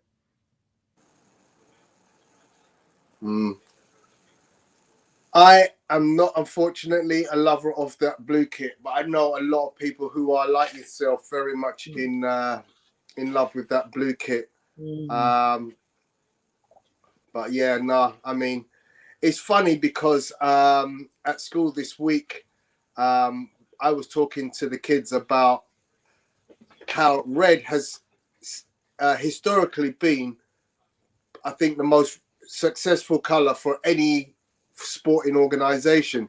However, last season, clearly blue was the year. because City won the league, Leicester won the FA Cup, Chelsea won the Champions League, Italy won the Euros. So all those teams play in blue. So it's really weird. Right, hold on, guys. My front door's just rung, and I'm the only one in the house. So hold on, I'll be back in a second. How you doing, Bertram? Huh? I'm trying to say, I lost my feed. Just got it back. Okay. I was watching a big screen TV in the back. It disappears, and now I got to change and go to a monitor. I mean, computer monitor. You just seem to always have to have about 3 or 4 different pieces of kit. Rangers just missed the header, a free kick that went into the box. The Rangers player got his head, but it rose over the top of the bar. Did we make any change of course, the concern there that he gets his header on towards the goal.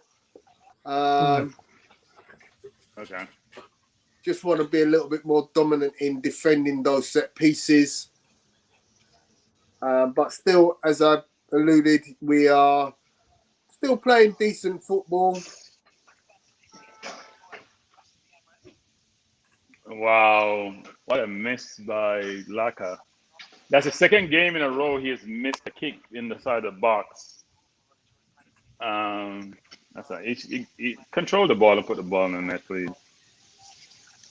But remember that chance that Balogun missed, it was Aubameyang that set him up. So I'm not going to totally throw him under the bus. Apollo, don't affect your credibility by trying to justify. No, I'm not. I'm just making sure that you remember that he can still play a little bit of football, because you say he can't pass. Apollo, when you miss goal that you and Anthony can score, that's not a good thing. We're not young anymore. That's not a good thing, Apollo. Not a good thing. He's playing a bad game. You can't defend him. He was missing last week. He was non-existent, and today he's stinking up the joint. He could have had 2 or 3 goals. It's not a good performance by him. And they've kept him on the pitch, so that tells you that Arteta's not happy with his form. Arteta wants him to come alive in the second half. Otherwise, he would have taken him off. No, I mean, normally when players are playing well, you want to take them off because, you give them a good enough run. Wait, you still want to see something from them. You keep them on the pitch. So. Now, what was Elneny thinking there? Now, Rule says he has his passport, but I don't see him at a Gold Cup. I'm not sure what's happening for Jamaica. He says he's gotten his documents. I'm not sure what's happening. Here's one of my points that I think we need to look at is Callum Chambers today is playing as a centre half, which begs the question: what is the future for Callum Chambers? Oh, he's staying. That's a great question, actually. Yeah, he's staying. As what, Apollo? What is he staying as? He's a centre half. Utility player. We're just buying Ben White. Yeah, we already have Rob Holding. What is Callum Chambers? I think he's going to start at right back. You think he's going to start at right back? Yeah, I think he is. It looks that way. Everything points towards him playing right back. Because when he played at right back last season in the final games, his link up with Pepe was phenomenal, and we went on a 5-game winning streak. He's helped the team there, solidified the position on set pieces. He's looked really good there. I don't know if that's going to be something Arteta will do, but looking at what he's done, it looks to me like he's going to be playing him at right back. So, Apollo, we want dynamism. We want people to be dynamic out there. We have that with Tavares. We have that with Tierney. We don't want any converted player who doesn't have the speed. Good player, don't get me wrong. I like Chambers. But if you want to compete with the Man Cities of the world where you're going to, you want to have quality in every position, at least as a starter. We may not have to have 2 teams like Man City does, but you have to have quality in every position. Playing beside. So are you saying that Chambers is not quality? We're going to have Ben White. So let me just say this. Let me just go to the team for you. We need to improve our goalkeeping. We need a better goalkeeper. Let me be frank. We need somebody. So we have Gabriel, we think is very good, or will be very good. We have Ben White. We have Tierney and a cover for him. We need a right back. We have Partey in the middle. We need somebody beside Partey. We have Smith Rowe in the 10. We need another number 10. Up front, if the people play that they can play between Pepe, Martinelli, Smith Rowe, Aubameyang, Laka, we have quality up there, but they haven't been producing. They haven't been scoring. That's a good ball. Come on. Ah, he's cut it back too far. Oh, God. Oh, Roof does this. Oh. Yeah, go on, Bertrand. No, I'm saying is that you look at all the position, which I think what Arteta is doing, and saying, you know what? We need to get younger. We need to get better. So in every position, you want to have real quality. Because, look, we haven't played Man City and Liverpool well in the last 5 years. We don't compete with them. No matter what we say, that since December we were great. We haven't competed those two teams. Forget about Man U, Chelsea, and other teams. So we play well against Chelsea, play against Man U. But to me, those are the barometers you're measuring yourself against. We haven't played well against those teams in the last 5 years. You want to have quality in your position, so when you play them, you can dominate teams or you can match up with Man City and Liverpool. We don't have that. So our Chambers doesn't fit that for me. Look, good backup, good usually player to play middle and play wide, but he's not a starter. He's not a starter. So that's exactly my point, Bertrand. Right, so U2's point doesn't go inside with Arteta's point, because when Arteta first took over the team, Chambers was first on the team sheet. And obviously the injury happened to him, and we all know. Apollo, if they thought Chambers was the answer, he wouldn't go and buy a right centre back. He wouldn't have gone Ben White. If he thought, Okay, so as soon as he came back from his injury and got a run into the team, he's now been starting in every game. So Arteta likes Chambers. He likes him at right back because he's playing him there. We all were saying, why isn't he playing Cedric Soares? Because Soares is a natural right back. But he's playing Chambers. He likes Chambers. So you and Tony are calling him a backup. But yeah, so hold on. So you're laughing, and you and Tony are saying he's a backup, but Arteta doesn't agree with you. I don't even think he's a backup. Wait, Apollo. Let me say this, Apollo. Cedric, Amen, Bellerin, not good enough. That's why he plays Chambers. They're not good enough. They don't do enough defensive coverage, and attacking wise, they're not what they need to be. That's why he needs a. That's why people keep talking about Lamptey, for example. We need dynamic players in every. Hey, Apollo, we're gonna be 8 unless we continue improving. Leicester getting better. Spurs gonna get better. They don't have a new manager now, even though they probably charge money. Villa getting better. Well, you just said Spurs is getting better. You just said Spurs is getting better. After I spoke to We'll get better. Yeah, I spoke to a few Spurs fans, and they think the opposite to what you've just said. They're really concerned right now. No, and to be honest, they don't know where they're going. They can't get any worse. They don't know where. It's so bad right now that they're willing to dig their heels in on Harry Kane. They're willing to dig their heels in, and that's going to get ugly.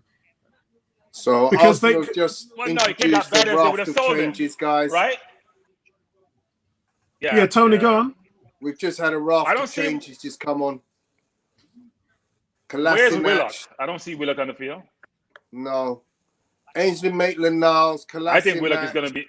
Reece Nelson and Willian all just came on. So why is William playing and Willock not playing? What kind of crap is that? I told you I don't think Willock is going to be. Why is Kolasinac playing?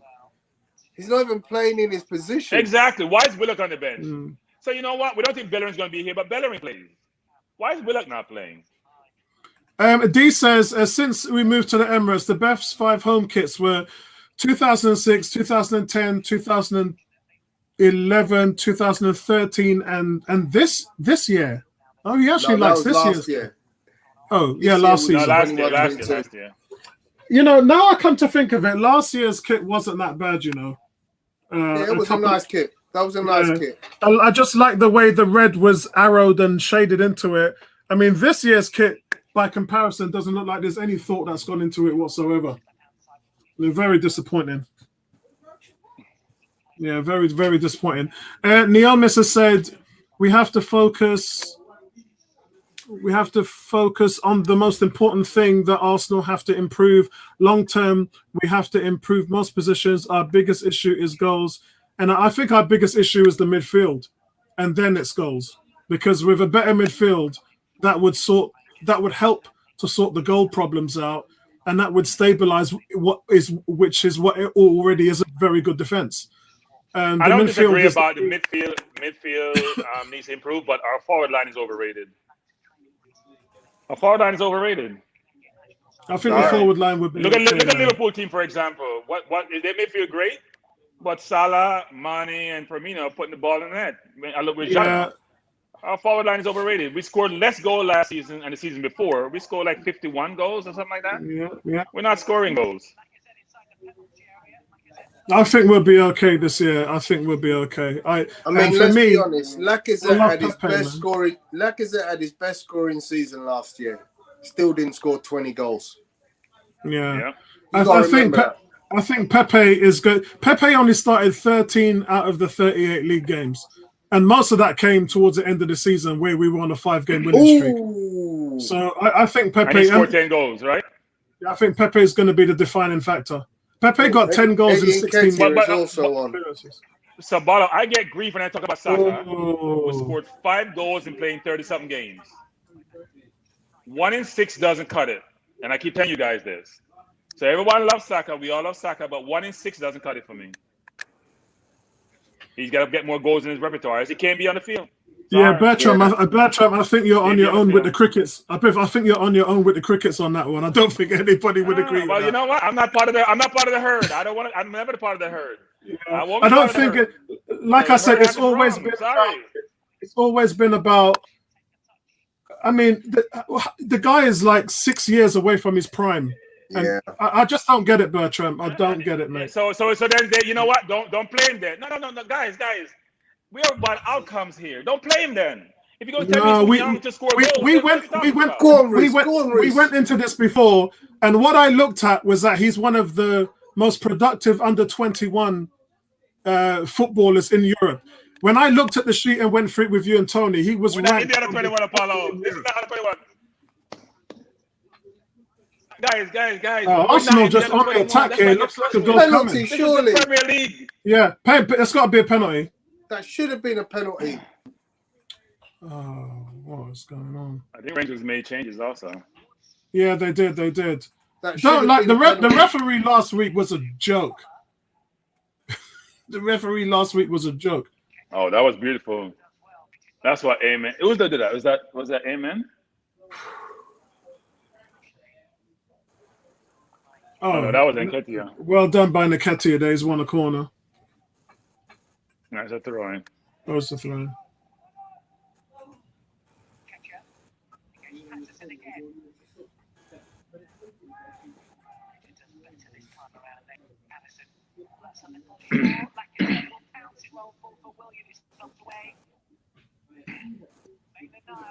So I have asked a question, Tony, since Apollo doesn't agree with me. Do you think 5 goals is enough for a person who's playing 30-something games up front? No, not even close. No. So why we are saying that he has to play every game when he's scoring 5 goals the whole season and 2 assists? Like any other player, we'll crucify them because we're saying he's young. But if you're young, you know what? Then you can't play so many games. You can't. Yeah, you have to take me out. Top 4. He's not going to get you top 6. Yeah, you have to take me out of the conversation. I don't judge play on Premiership. Apollo, if I play my 2 wingers are scoring 10 goals, only one cross comes in. What happens? Oh,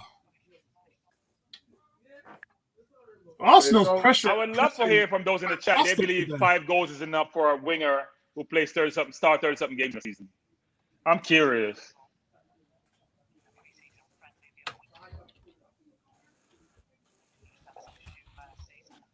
Look, the kid was he was such a spark for the team when he was brought in and did what he did. And the most influential player. But he was an absolute dynamic player in being able to open up defenses, create problems, and obviously, in turn, that creates a lot of secondary goals maybe. So I don't turn around. I'm sorry, guys. Don't see that way. you can't play. That's okay if you don't see it that way. That's fine. It's all subjective. No.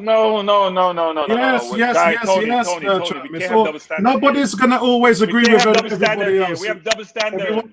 Everyone's got an opinion. Double standard. I think in his second year as a 19-year-old, bringing in 7 goals and 7 assists, he's got 21 assists in the last 2 years. I don't care if he's 5. Tony, Yeah. did you hear what I just said? We're not playing under He 21. had he's got 21 assists in the last 2 seasons. Yeah, that's a good number. Yeah, that's a good number. I rest my case. All I'm gonna say is, sorry, look, 5 goals, 2 assists for all season. Sorry, not good enough. He's 19 years old. He's developing. He's showing huge ceiling, huge. I'm just looking forward to the improvement this season. With the right personnel around him, you know, I'm hoping that he gets up to double figures in terms of goals. You know, 10 goals this season and 10 assists would be great. Wow. You know, in the way that he plays, we're going to be ball hungry. We're going to be ball dominant. You know, when you got players like Emma Smith-Rowe and Saka in your team, you dominate the ball. Yeah? The problem you can dominate the ball all you want. The ball don't go in the net. It's a waste of time. I understand what you're saying, Bertram. We don't dominate the ball. What I don't want to do is say, oh, he has to be held accountable for all the ills of the team. And therefore, if he doesn't score 10 goals, it's his fault Arsenal aren't in top 4. What I'm going to say is, yeah, I expect better performances from him. I expect more goals from him. Yeah? But at the same time, I'm still not going to put all the pressure on him because he's still 19 going 20. And I don't expect him to be at his peak for another year. We're changing the argument. We're 2 different arguments here. My argument is about production. Nice. I don't care how young you are. If you're under 21, go play for the under 21 then. You're 19 years old, you're a very good player, but you score 5 goals for the season. We're trying to make top 4, not trying to be 10 to 12 in the season. Your winger cannot give you 5 goals in a season. I'm sorry. I don't buy this nonsense about he's young. I agree he's young. We want to bring him through. But why is he playing 30-something games then he can't put the ball in the net? Guys, there's 20 minutes left here at Ibrox. Arsenal in total domination in the second half. I don't think Rangers has had a sniff at goal here. It's been all Arsenal, and it's really just the lack of final ball that we're seeing in the box. The pressing and rushing, and Rangers, as soon as a blue shirt gets the ball, they are under pressure and under attack by a red shirt.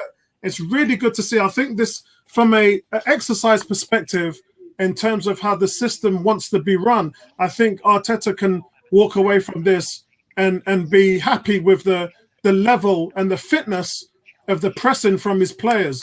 Very good. Very high spirits as well. Maitland-Niles is on, by the way. Apollo, is people who pay $7.99 to watch a game with players who should not be at our club. Yeah. If you want to serve up a fire sale football match with players who you don't want to see at your club, you should stream that for free. You shouldn't charge fans for that. Yeah, I don't believe they should be charging for these games at all. But this game should not be charged for because this is not Arsenal. This is a fire sale right now. Yeah, this is them advertising players to say, look, this player's fitness level is up. They've played 45 minutes, or they've played whatever minutes, and I agree. You could see that from last week. The first half, I was very impressed with. The second half, with the choice of players that he's brought in, I would feel absolutely gutted if I paid $7.99 to watch this. Stop that! I paid $7.99. That's not talking about the quality of the football. The football's still good.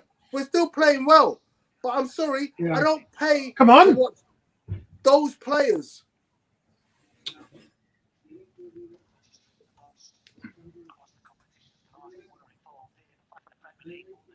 Arsenal's playing some really good football at the moment. They're just trying to find a way in.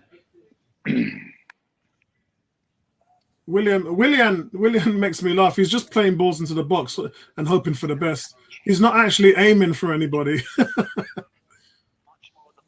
And Lacazette doesn't have that quickness. He doesn't have that quick first step in the box. I think that he probably had it at one point when he was first at Arsenal, but now it's like he's a 30-year-old player playing like a 30-year-old player, and he just doesn't have that little quick feet in the box. And when I see the ball coming to him and defenders close him down, it just doesn't move the ball as quickly as we'd like. Neomis is saying Reece Nelson playing on that right. Well, I agree, mate. I don't know why Reece Nelson has not played more than what he has. Kuke saying Bertram is only looking at the numbers that suit him. Listen to the factual stats. 21 assists in 2 seasons, amazing for a 19-year-old. How do you think he got into the England football team? Well, he got into the football team. So Kuke, so Apollo is in sales. So Apollo's in sales. So if you have a salesperson who build clients love, he build wonderful relationship. He has a plethora of people he engages. Customers love him, but he makes no sale. Do you want him to be in your business, serving for your business? Well, first of all, answer the question first. No, you can't. He's asked you a question. So he's asked you a question. Says, how do you think he got into the England football team? No. Answer my question first. Let me answer his question. Did Joe Willock just come on? 2 seasons across what competition? Kuke? Goal for Is Rangers. that across the Premier? I'm Premier League Goal focused. for I don't Rangers. watch Bush League. Right, because I've had this conversation with Arsenal fans over the years. I judge an Arsenal player. You get paid a salary to play football for your club. You don't separate one competition and say, okay, so I'm only judging you on the Champions League. Oh, so wow. Include preseason then. Why don't we include preseason? Wow. Why don't we include preseason also? You're going to include everything. Because preseason is not a competition. The Champions League, the Europa League, the FA Cup, the League Cup, the Premier League, all competitions. Top team from Ireland. Sorry, don't buy it. But it's a competition. So it's just a Premiership, We're judging Premier League. League Cup, the FA Cup, the Champions League, the Europa Cup, all competitions. That's what they get paid for. Is that an own goal, Tony? No. It came off his shoulder, right? It looks like it came off his shoulder, yeah. And Joe Willock is on just for your entertainment, Bertram. Okay, good. I think was it Kieran Tierney? I think he outjumps Kieran Tierney. Can't actually see the face properly. It's not good for Arsenal right now. 2-1 down again. Oh, what the hell is going on? Another set piece. Come on, Laka. Better touch than that, for Christ's sake. Oh, there's danger. Outside now. Is that penalty? Wow. That's preseason. So all these people think that Bertram is totally off the rockers. He's wrong. Here's what I tell people. Here's what I tell my staff. Don't always go with the herd. Even if your perspective, your opinion doesn't marry with everyone else, at some point, if it's good enough, it'll be proven right. Rangers on that break again here. It's 1-on-1. It's just it's slow. It looks like it's. We're at the free kick. That's good. That's good intercepted there from Joe Willock. Joe Willock wins the ball. Oh, is that a penalty? Oh, it's outside the box. No, it's not. That was close. People think I'm bashing. I'm bashing the kid. He's 19. What I'm saying, I want to see more production. I'm sorry. I can't afford you if you can't give me more goals and assists in the Premier League. I can't afford you. I can't. And we act like he's not getting paid. That's a silly tackle. He's not getting paid. That is a rash. That is a rash tackle. Naomi says that's why Chambers should play right back instead of Bellerin to prevent conceding goals like that. Another set piece. Spot on, Naomis. Was that Bellerin though, or was that Tierney? I thought Tierney was marking him, and was Bellerin alone? I thought there were two defenders there. Bellerin was just standing around, nobody doing nothing. That's a good idea. Wow, I can't believe we're 2-1 down. But mind you, I mean, if we'd have lost to Rangers, then I wouldn't have felt anything about it. But we lost to Hibernian as well. Normally in preseason, we're quite competitive. Apollo, I got to change the score on the screen. You got to change the score on the screen, Apollo.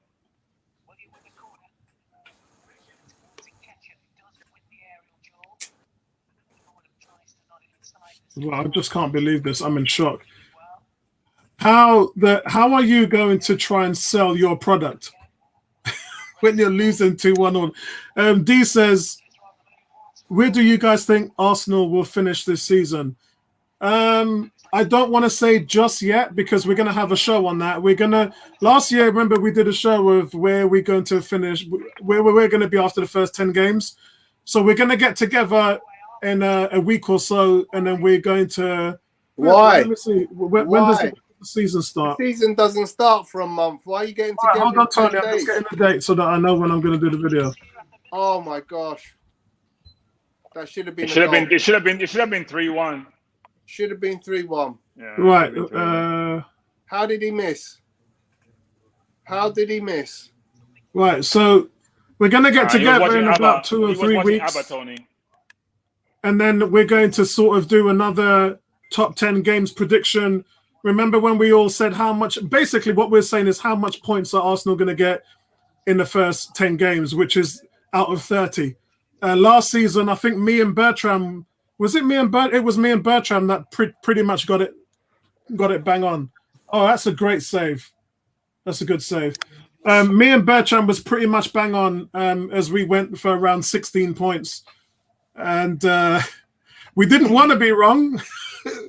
We didn't want to be right, sorry, but we were. And I think that we're going to do that again and predict how much we'll be in the first 10 games. And then we'll talk about top 4 in that as well. We'll talk about top 4 and where we see ourselves. It's really difficult because of the teams around us as well. Now we know what it's like to try to buy players when we don't have much to offer them in terms of European football. D says 11th or 13th. I don't think we're going to be any worse than 8th. I think we've seen from this season, finishing with a better defensive record, finishing with 5 points more than we did the previous season before, and we still finished in the same place. I don't see us finishing worse than 8th. So I think 11th and 13th would be a nosedive. I think that would be a complete capitulation across the board. And at the moment, what I've seen from the team is improved play defensively.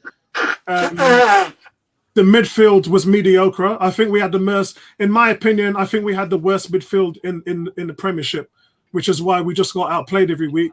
With Xhaka gone, if we can bring in someone competent, and Thomas Partey is up to speed with a good preseason, which so far I have to say he's having, then I think that the midfield will be better than last season. Will it be amazing? I don't think so, but I'm looking for better. Yeah. And then, of course, up front with the strikers, I think that you gotta use Martinelli and Pepe a little bit more. If you want end production, and you can't depend on Aubameyang. So I think you have to. I think you have to put your eggs in a basket of Martinelli and Pepe. Great goal. Hey, Tony. That's my boy, man. We have to audition the players, Tony. We have to audition them. That's my boy. For West Ham and Brighton and all those teams. It's a good goal. Yeah, great goal. That's hopefully another 2 million. That's hopefully another 2 million on top of his transfer fee. You got to audition them, Tony. You got to audition them preseason. Yeah. I tell you now for nothing, Willian is a waste man. Yeah, he's William absolutely is nothing on a football pitch. He's a shadow. He does nothing. He fell off quickly. 2 more years at 200K a week. 150, what the number is. Yeah. That's a great finish. Have to get rid of that. You know, give him away. Give him away. You can't. He's hey, Tony, it's like Barcelona trying to give away players. Oh now, my on those God. wages, nobody wants them. He's awful. He really is. For the money he's getting paid, it's an absolute shambles of a deal. Yeah, it is. But I've seen some bad deals at Arsenal, but I've seen a lot of bad deals at other clubs as well. It happens. It's the game. You can't hit it out of the ballpark with every deal. And Willian was one that didn't work for us. This one is particularly bad. Arsenal can go on and win this one, guys. Yeah. The buffering is really bad. It'd 18 says it'd be even better if we had 11 players on the pitch, because Willian is a passenger in this game. He is. 18 says Fox in the box. Eddie does it again. Neoma says what a goal. Arteta woke up after seeing that. D said we're worse than last year though. Ketia is in the last year of his contract. No way. This team is finishing the top half. Have you seen our captain? I agree with you on the latter part, but I don't think other teams have got better yet. As I said, have you spoken to a Spurs fan lately? If you have, come back and tell me what the conversation was like. You would have seen that it is alarm bells ringing all over. I don't even know what their stadium's called, so I'll just still call it White Hart Lane. Finish! Oh, that's a great save. Saved. Great save.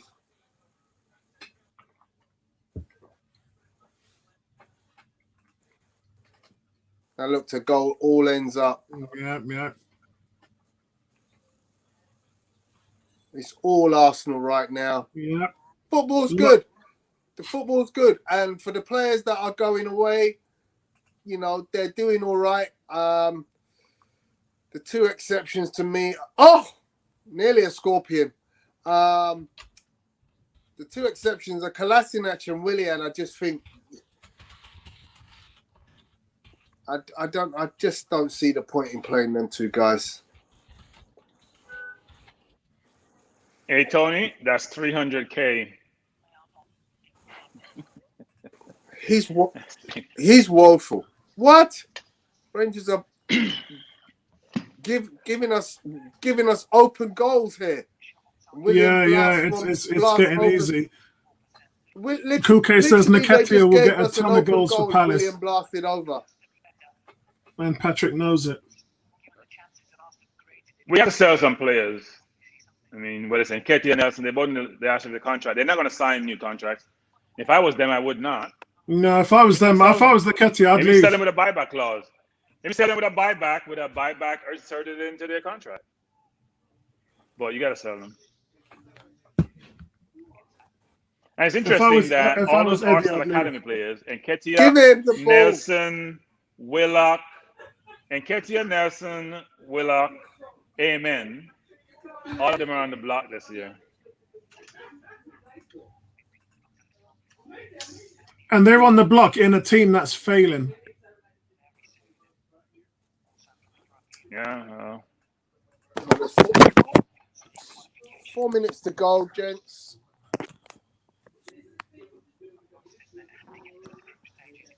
Man, we're just it's been all Arsenal. Yeah. I'm surprised in the second half. I mean, the two set pieces that we've let goals into have just been awful. And that will be something that will be focused on in training in the week. Make no mistake we were about good it. last year, right? We had somebody made a point in the chat that Ben White and Gabriel ain't even here yet. So Gabriel was a big part of that defense last season when it came to set pieces. He was a big part of that. And David Luiz also. David Luiz is pretty good on set pieces. Yeah. Oh, brilliant. Apollo, did you hear about Bismarcky? Yeah, I did, man. R.I.P. Biz, man. Diabetes is a killer for black people. Yeah. Poor diet. Yeah, he was unhealthy as well. He didn't have a good diet. Oh, great turn. Why is Willian giving him the ball? He's already got a blue shirt on him. The purpose of creating goals is to give people the ball who aren't playing, who aren't near any opposition. I like what Reece Nelson's done since he's come on, though. Yeah. You know what, Tony? I am very encouraged about the upcoming season. I don't know why. So, if the linkages are true, in terms of who we link to, I don't believe any of them until they happen. Well, I believe what my sources tell me. The So, linkages are true. which players are you talking about, Bertrand?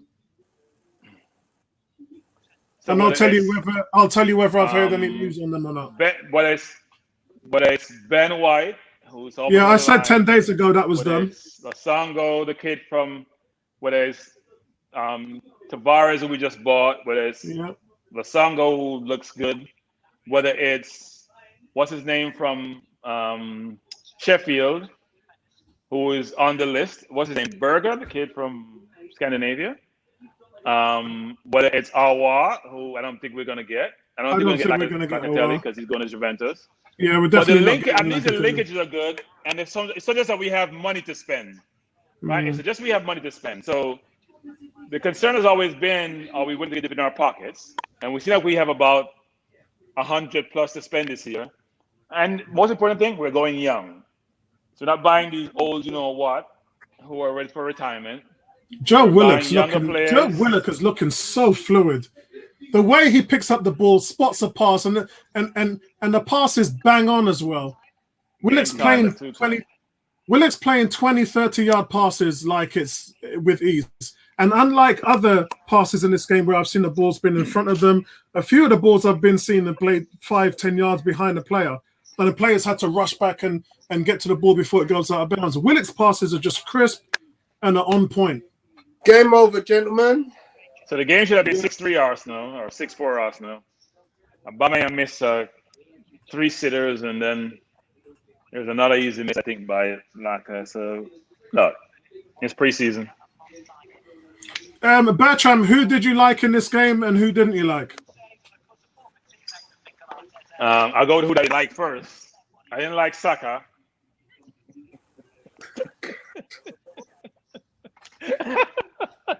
Dash him off the stream. Did you read? By the way, guys, did you read Saka's letter? Guys, did you read Saka's letter? Yeah, I read Saka. Look, the kid. Look, people think I'm bashing Saka. I'm not bashing Saka, but the kid has gone through hell for no damn reason other than he's good enough to play for his country.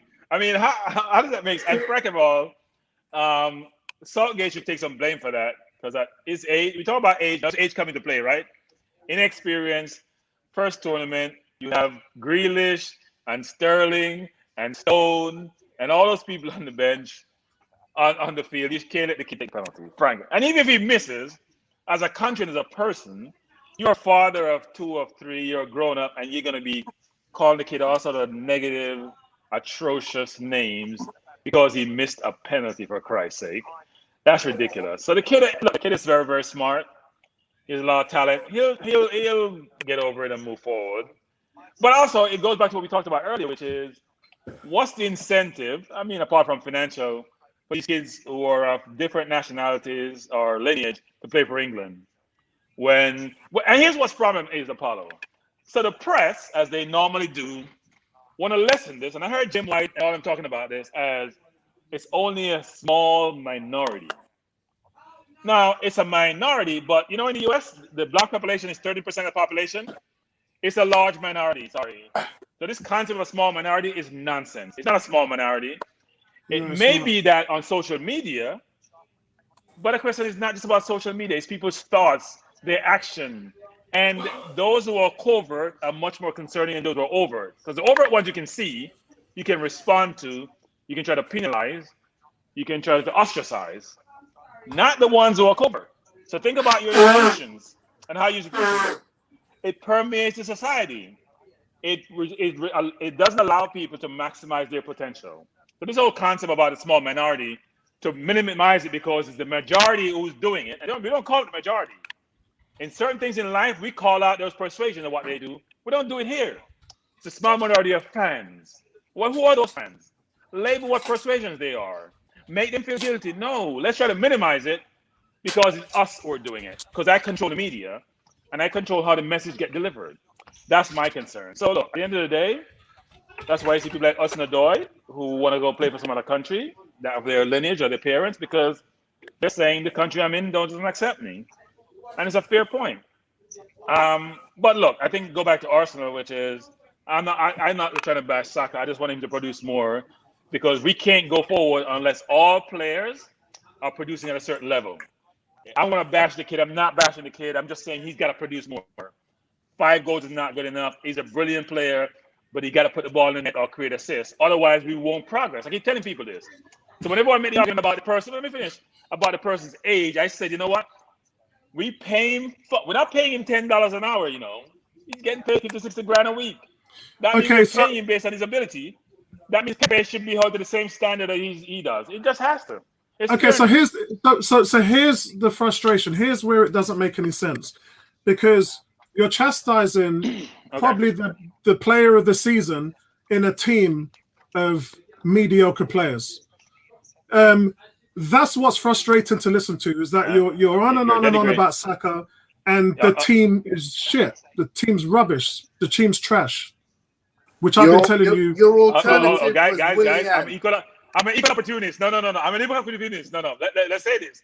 Let's not say about alternative was I'm Willian. the same about Bellerin. I'm worse about Abba. Agreed, Tony. Agreed. I'm worse about William. I'm worse about Abba. First of all, Abba didn't have an average of 5 rating last season. I've said this before, guys. I'm equal opportunist. I mean, people say I'm a critic. I'm calling out what I see. We can't get better unless every person up their game. Yeah, I know, but the thing is it something that you've repeated fluently? So because he played 30-something games and he has 5 goals. Oh Lord! How much am I going to say? I'm not talking about it anymore. You know, I should put this to. Under 350. I should put this to a poll, but for your benefit, I won't do it. No, what were you saying? Say it again. I should put it for a poll, but for your benefit, I won't do it. No, because you know what, Apollo, I'm never part of the herd. I'm telling you. Yeah. People are exception because they're not part of the herd. If you're part of the herd and the herd is not right, you're just part of a general population that's doing the same crap. Yeah, listen, you're singing to the choir. I was like that with Xhaka last season. I weren't afraid to speak up about him, and a lot of people were trying to pamper him in cotton wool and try and I'm not having any of that. I'll tell you how it is. You know, you don't have to agree with it or not. I've never said Saka is a brilliant player. I've never said Saka is a brilliant player. I'm saying people are missing the point again. Saka is a brilliant player. He got to produce more. If you're playing 30-something games in a season and you score 5, let's say you score 5 and Pepe score 5, and score 5. It's 15 goals for 3 players playing 30-something games. That can't do it. A man scores 10 and Laka scores 10. Midfield doesn't score. We scored 50-something goals last season, Apollo. But that wasn't his fault. It's disheartening to hear you talk about our most prized possession in the club like that. If Saka went to Man City and he scored 7 goals and had 7 assists in one season, he'd be on the bench, for Christ's sake. And we can actually Sterling look at scored double what Saka scored and got grief. Sterling scored double what Saka scored and got grief last year. He'd be on the bench. He would not play Man City's team scoring what he scored. He wouldn't. Right. I don't know why we're spending time on this. Sterling goal tally and assist tally was double Saka's number, and Sterling got killed last year. Right. Okay. Let's have a look at this. So look at this. Right, prove me right. I like being. No, I'm not proving you wrong. I'm just looking at players like Torres, Mahrez, Sterling, Foden, Aguero, and all those guys. And if Saka had 7 goals and 7 assists for that team, he wouldn't. His performances wouldn't go on song. Let me say this again. Use Premier League stats. Well then let's move on then, because I'm not doing that. All right. Not because you want to use all the use all the stats. You know what? I don't do that. I've never done that. Bertram, you've talked to me for years, and you know I don't do that, so I ain't going to start doing it now. Use all the stats. No, you know what? Use all the stats for Saka. All right. Use all the stats. They play against top team, and they play Champions League. Much tougher competition. Let's focus on the Rangers game. Let's focus on the Rangers game. Tony. No, because you want to go to stats. You can't change. No, Apollo. You can't pivot. No, don't pivot. Look, Bertram, I asked you. Bertram, my question to you was, who stood out more in this game? And you're talking about something else. So I don't know how we. I don't know how we got off topic out of the Arsenal Rangers game like that. So Tony, the best Okay. thing about this game is that I didn't have to pay $7.99 to watch it. So Me neither. I paid. Like, I'm an Arsenal fan. this I'm is supporting the awful. clubs to help us get players. I contribute to the coffers to help us get players. Yeah. Lum Bergkamp said Saka ain't about the numbers. His team contribution is immense. I agree with that. Totally agree. What Guys, Arsenal rubbish draw about that? 2-2 with Rangers. The two sides couldn't be separated, but I got to be honest with you. Rangers had one chance in the second half, and it was a set piece. Arsenal let 2 goals in by set pieces, as well as letting a goal in last week against Hibernian with set pieces. It's something that Arteta has to look at. Am I concerned? Slightly, because when you have the third best defense in the league last season and the number 2 best defense is set pieces, and David Luiz was your leader because he indeed was, and you lose somebody like him, it's a little concerning. So that tells me a lot why we're bringing a Ben White in here. And looking at the numbers, as you know, I've covered Ben White's statistics in the while we were away on the Euros, and out of all the English defenders, he was the top-rated defender out of the England national team. And in the Premiership, when we looked at him, he's like ranked 3rd, 4th in many of the defensive categories. So he's a top player. And I'm thankful that Arsenal was able to get a centre-back for 50 million when the likes of Maguire were going for 80 and Van Dijk was going for 70 or whatever it is. So realistically, Ben White should have gone for a lot more money, in my opinion. And I think that we've done okay considering where we are with our cash flow. So I think that there's issues we've got to look at because we're walking into the unknown. You don't have a David Luiz. You don't have any leadership. So first of all, where does that leadership come from? Is Tierney going to be the man stepping up? Is Ben White going to be the experienced man stepping up? He's 23 years old, but he's a leader for Brighton. And that Brighton defense has been very good. Lund Bergkamp says he's talking about Saka, I think. He's always progressing the ball and making us feel. Yeah, nobody disagrees with you, bro. But Saka got player of the season, and he got that for a reason. He got an England call up, and as I said, I just realized we won the league, so it's a great goal, great going. We won the league. And his international career has been very good. We know he's played 8 games now for England and had man of the match in 4 of them. So, all to the power with Saka. But let's stay on topic. Tony, what's your overall thoughts? Entertaining game, though, it was. Yeah, I'm impressed with, as I said, the passing, the triangles. Overall, I'm impressed with the speed and the movement of the ball. What about the pressing? Yeah, the press was okay. I think it wasn't that difficult to press this particular team. I think it'll be much more difficult against the other teams in the Premier League. But yeah, I'm happy with the way I saw Arsenal play today. There were some contributions which you go, yeah, I'm glad he's in that position where he's at right now in his development pre-season, because that's what you got to consider. This is pre-season. What are they, 2 weeks in, Apollo? Yeah. Yeah, so at 2 weeks in, some players, Thomas Partey, Nicola Pepe, look like they're welling and looking good for the place that we're at. Emma Smith Rowe. Pepe. So, yeah, I'm looking forward to seeing how that progresses in the coming weeks. Obviously, the level of competition increases in the next week and 2. So it will become more taxing and more difficult for those guys to perform. But there's always a kind of we'll be getting more. We'll be getting more players back as well from their holidays. Yeah. But really and truly, ultimately, bro, I'm very disappointed in Arsenal because I know it's a difficult task to get rid of players, but I'm sorry. I saw some of them players on Thursday. I don't want to see them again. There are players who came on today. I do not want to see in an Arsenal shirt ever again. Yeah, and Bertram, you have to wonder how the hell we're going to get rid of them. We've got Inter Milan up next, Chelsea, and then Tottenham. What would be I think. Go ahead.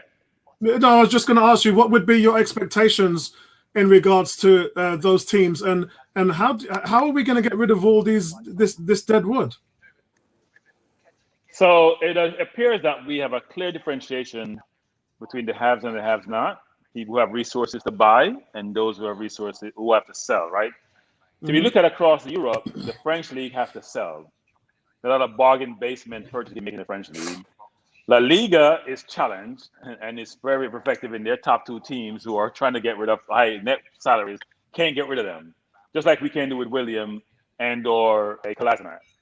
The Premier League seems to have money, not across the board, but think about the Villas, the top four, us, frankly. We seem to have money for certain teams, not every team.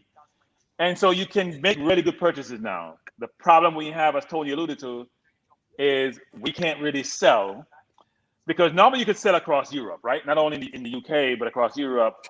Most other leagues don't have the resources. Look at Juventus struggling to bring in Locatelli. And we saying, here's £1 million, and they can't do it, even though the player want to go to that team.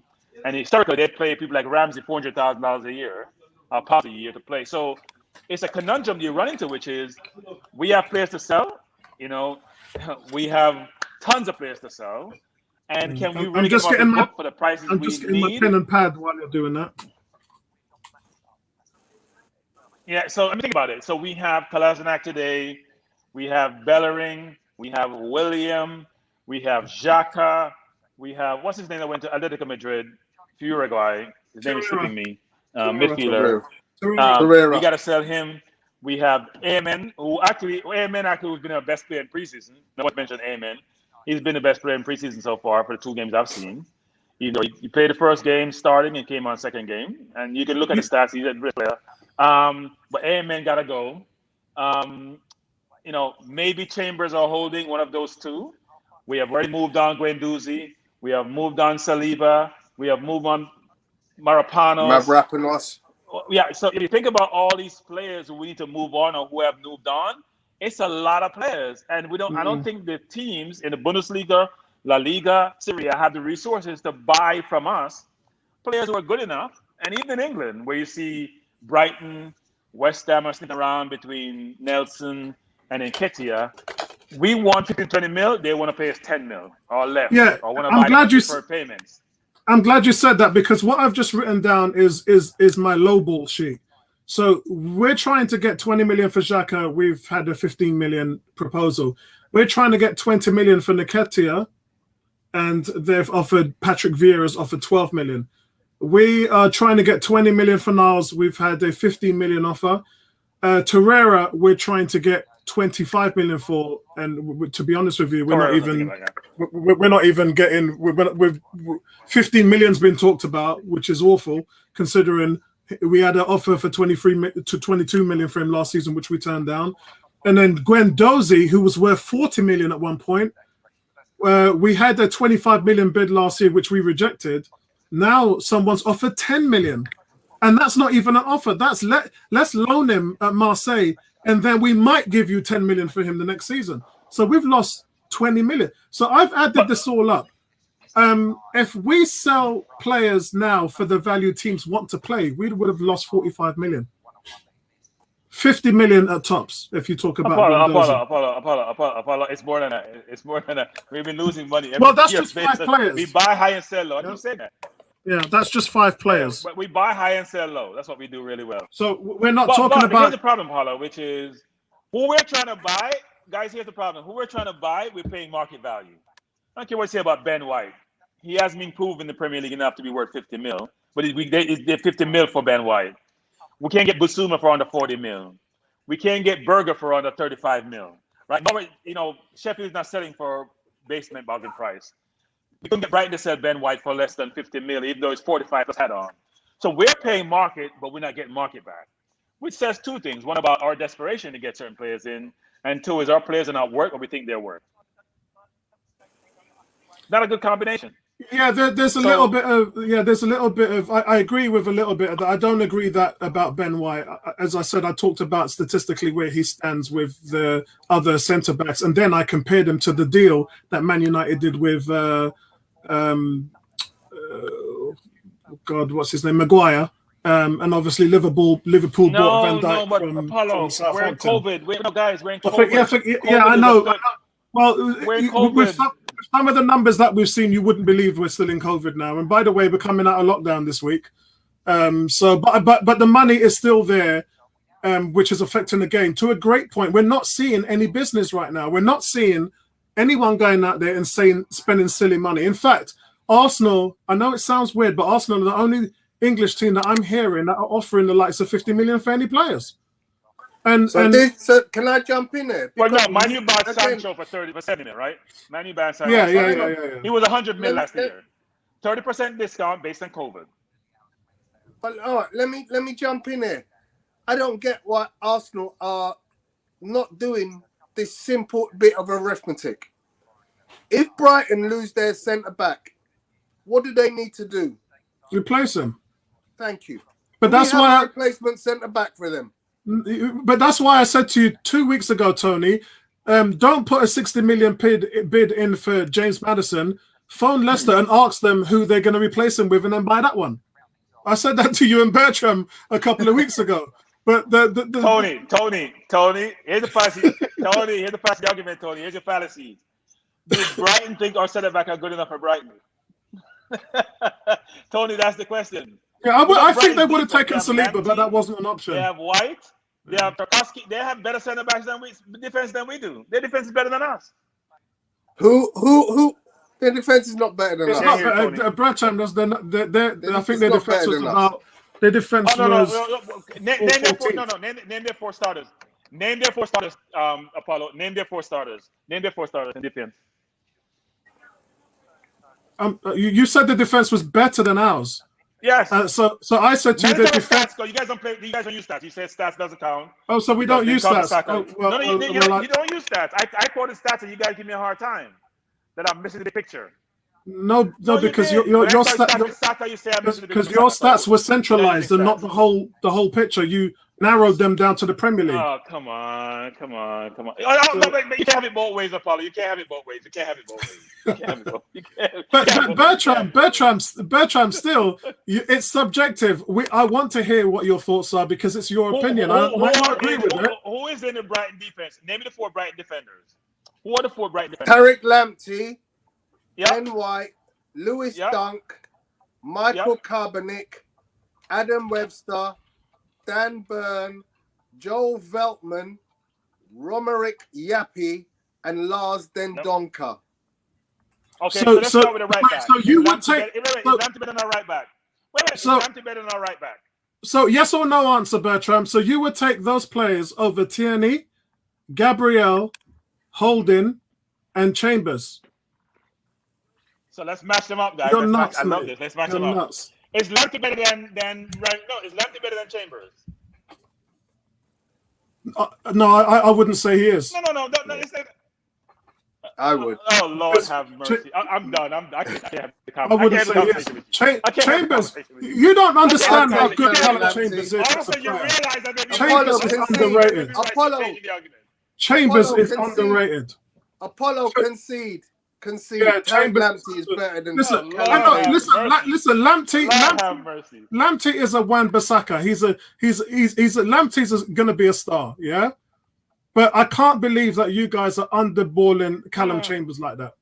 Is Chambers going to be a star? So it's a simple question, though. Wait, Tony. Lamptey is like Saka. You're saying he's going to be a star. Is that what you're saying, Apollo? And Chambers will not be. I'm not saying nothing about Lamptey. I just don't rate him as high as you two do. Tony, you're playing arbiter. I don't think he's as good as right now, I think Tony's better. I don't think he's as good as Max Aarons, but he's a good player. Max Aarons is as good as who? I don't think he's as good as. No, we're not talking about Max Aarons. No. You told me this earlier. Keep the conversation we're talking about. Well, I told you. I think I don't rate him as high as you two do. Okay, is he better than Chambers? And those guys in the chat, I wouldn't say he is. Is I would Lamptey say- Chambers? Put a poll up, Apollo. Put a poll up. You like to do polls. Lamptey or Chambers? Who would you have? That's the first one. Second, Ben White or Rob Holding? Who would you have? If you ever think about that, 50 mil versus Rob Holding. Because Ben White, 50 mil for Rob Holding.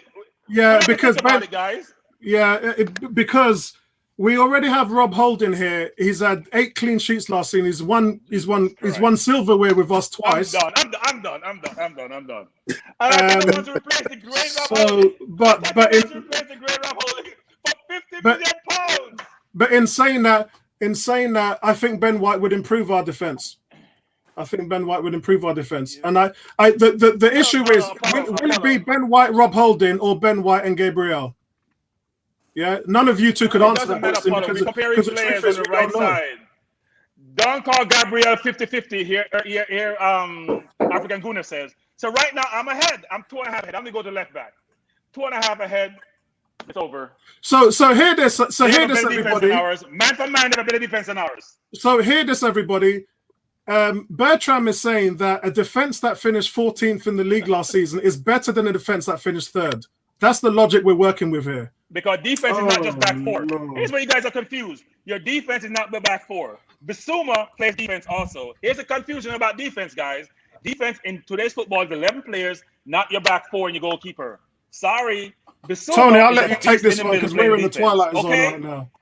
Tony, you can have the floor, Tony. Defense rest. I rest, Tony. I rest, Tony. I rest. Tony, Bertram, you're wrong. Just to brag, we don't guess football. Bertram, you're wrong. I'm wrong about the back 4?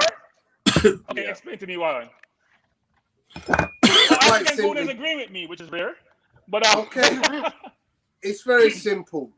Brighton don't have a better back 4 than Arsenal have a better back 4. Arsenal have a better back 4. Okay. But we're starting to get player.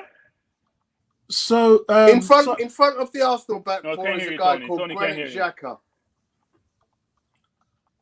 So sentiment has said. So sentiment has said Holding and Ben White. 18 has said Bertram has lost it. Hold on. We've got one. You know it's funny, Tony. You know it's funny, Tony. D says problem is more. Brighton drew 12 games last season, Tony. Brighton drew 12 games. Problem is more. Brighton played competitive against Liverpool and against Man City. Brighton was competitive against those teams. Granted, they can't score goals. That was their problem last season. It wasn't their overall play. They couldn't put the ball in the net. Up front, they were woeful. But look at their back 7. They weren't out of place. So when they need a striker, why don't we give them Eddie Nketiah at 30 million? Yeah, no, look, but they were in for him last season. If they was in for him last season, give them to him. Tony, I think it comes down to that they're not very competent there, because you should be able to package a swap deal, but we just ain't seeing it. Thank you. Arsenal are the worst they are packaging swap deals in the history. I agree. They want the cash, Tony. Bertram, hear me out. I have said this year after year after year. The year we got rid of Fabregas to Barcelona, we should have swapped deal for Thiago Alcantara. I could see that kid was going to be the next best thing from day one. And I was like, how are you giving them Fabregas and not getting Alcantara in return? The kid will be cheap. Some calls saying Chambers and Gabriel, Holding and Ben White. Cool Case says again, Holding and Ben White. I think Holding and Ben White. Anytime you look at any deal that you want to do right now for players, you can turn around and go, I've got a player you need. You know what? I would actually go to any team and say, I want your star player. Who do you want? If we want to go to Aston Villa and say, you want Jack Grealish? We want Jack Grealish? Yeah? Who do you want? Okay. So you want Smith Rowe. Okay. Who else do you want? Yeah, because it would be if anyone came into Saka. Here's what I'm gonna do. I'm gonna give you Smith Rowe, and I'm gonna give you Rob Holding, and I'm going to give you 60 million in cash, and I'm going to take Jack Grealish off you. Yeah. Yeah. They just don't have it in them. The last time we saw something like that was when Mkhitaryan and Sanchez did the swap, which at the time Arsenal fans thought, you know what, we'll deal with it. And if you look at that deal statistically, Mkhitaryan was the one who delivered more goals, more assists. Yeah. And then when he didn't get on with Emery, he went to Roma and was even better, which shows that. Yeah, and tore it up. Whereas Sanchez was still stinking up the joint. We didn't win, and here's why we didn't win, because we had a chance to sell Sanchez for a good fee, and we didn't take the chance to sell him. Yeah. He then came down when Manu came in, so we should have sold him when we had a chance. You got to sell people when they're hot. Yeah, Player, that's important, he was a turnover king also. So yeah, that's important. Like I said before, I saw we should have got rid of Sanchez, we got rid of Ozil. I'm glad 18. I love 18. The great thing about these forums is that they're recorded. I said we should got rid of Ozil way back when, got rid of Sanchez way back when. Don't give Aubameyang the money. Go check those stats in the 101 forum. Those comments, pull them up. And I'm proven right. I love to be proven right, 18. So we think I'm a madman. I've lost it. No, Einstein was a madman also. That's all I'm saying. I do think you're wrong about Saka, though. No. You guys have missed the point. No.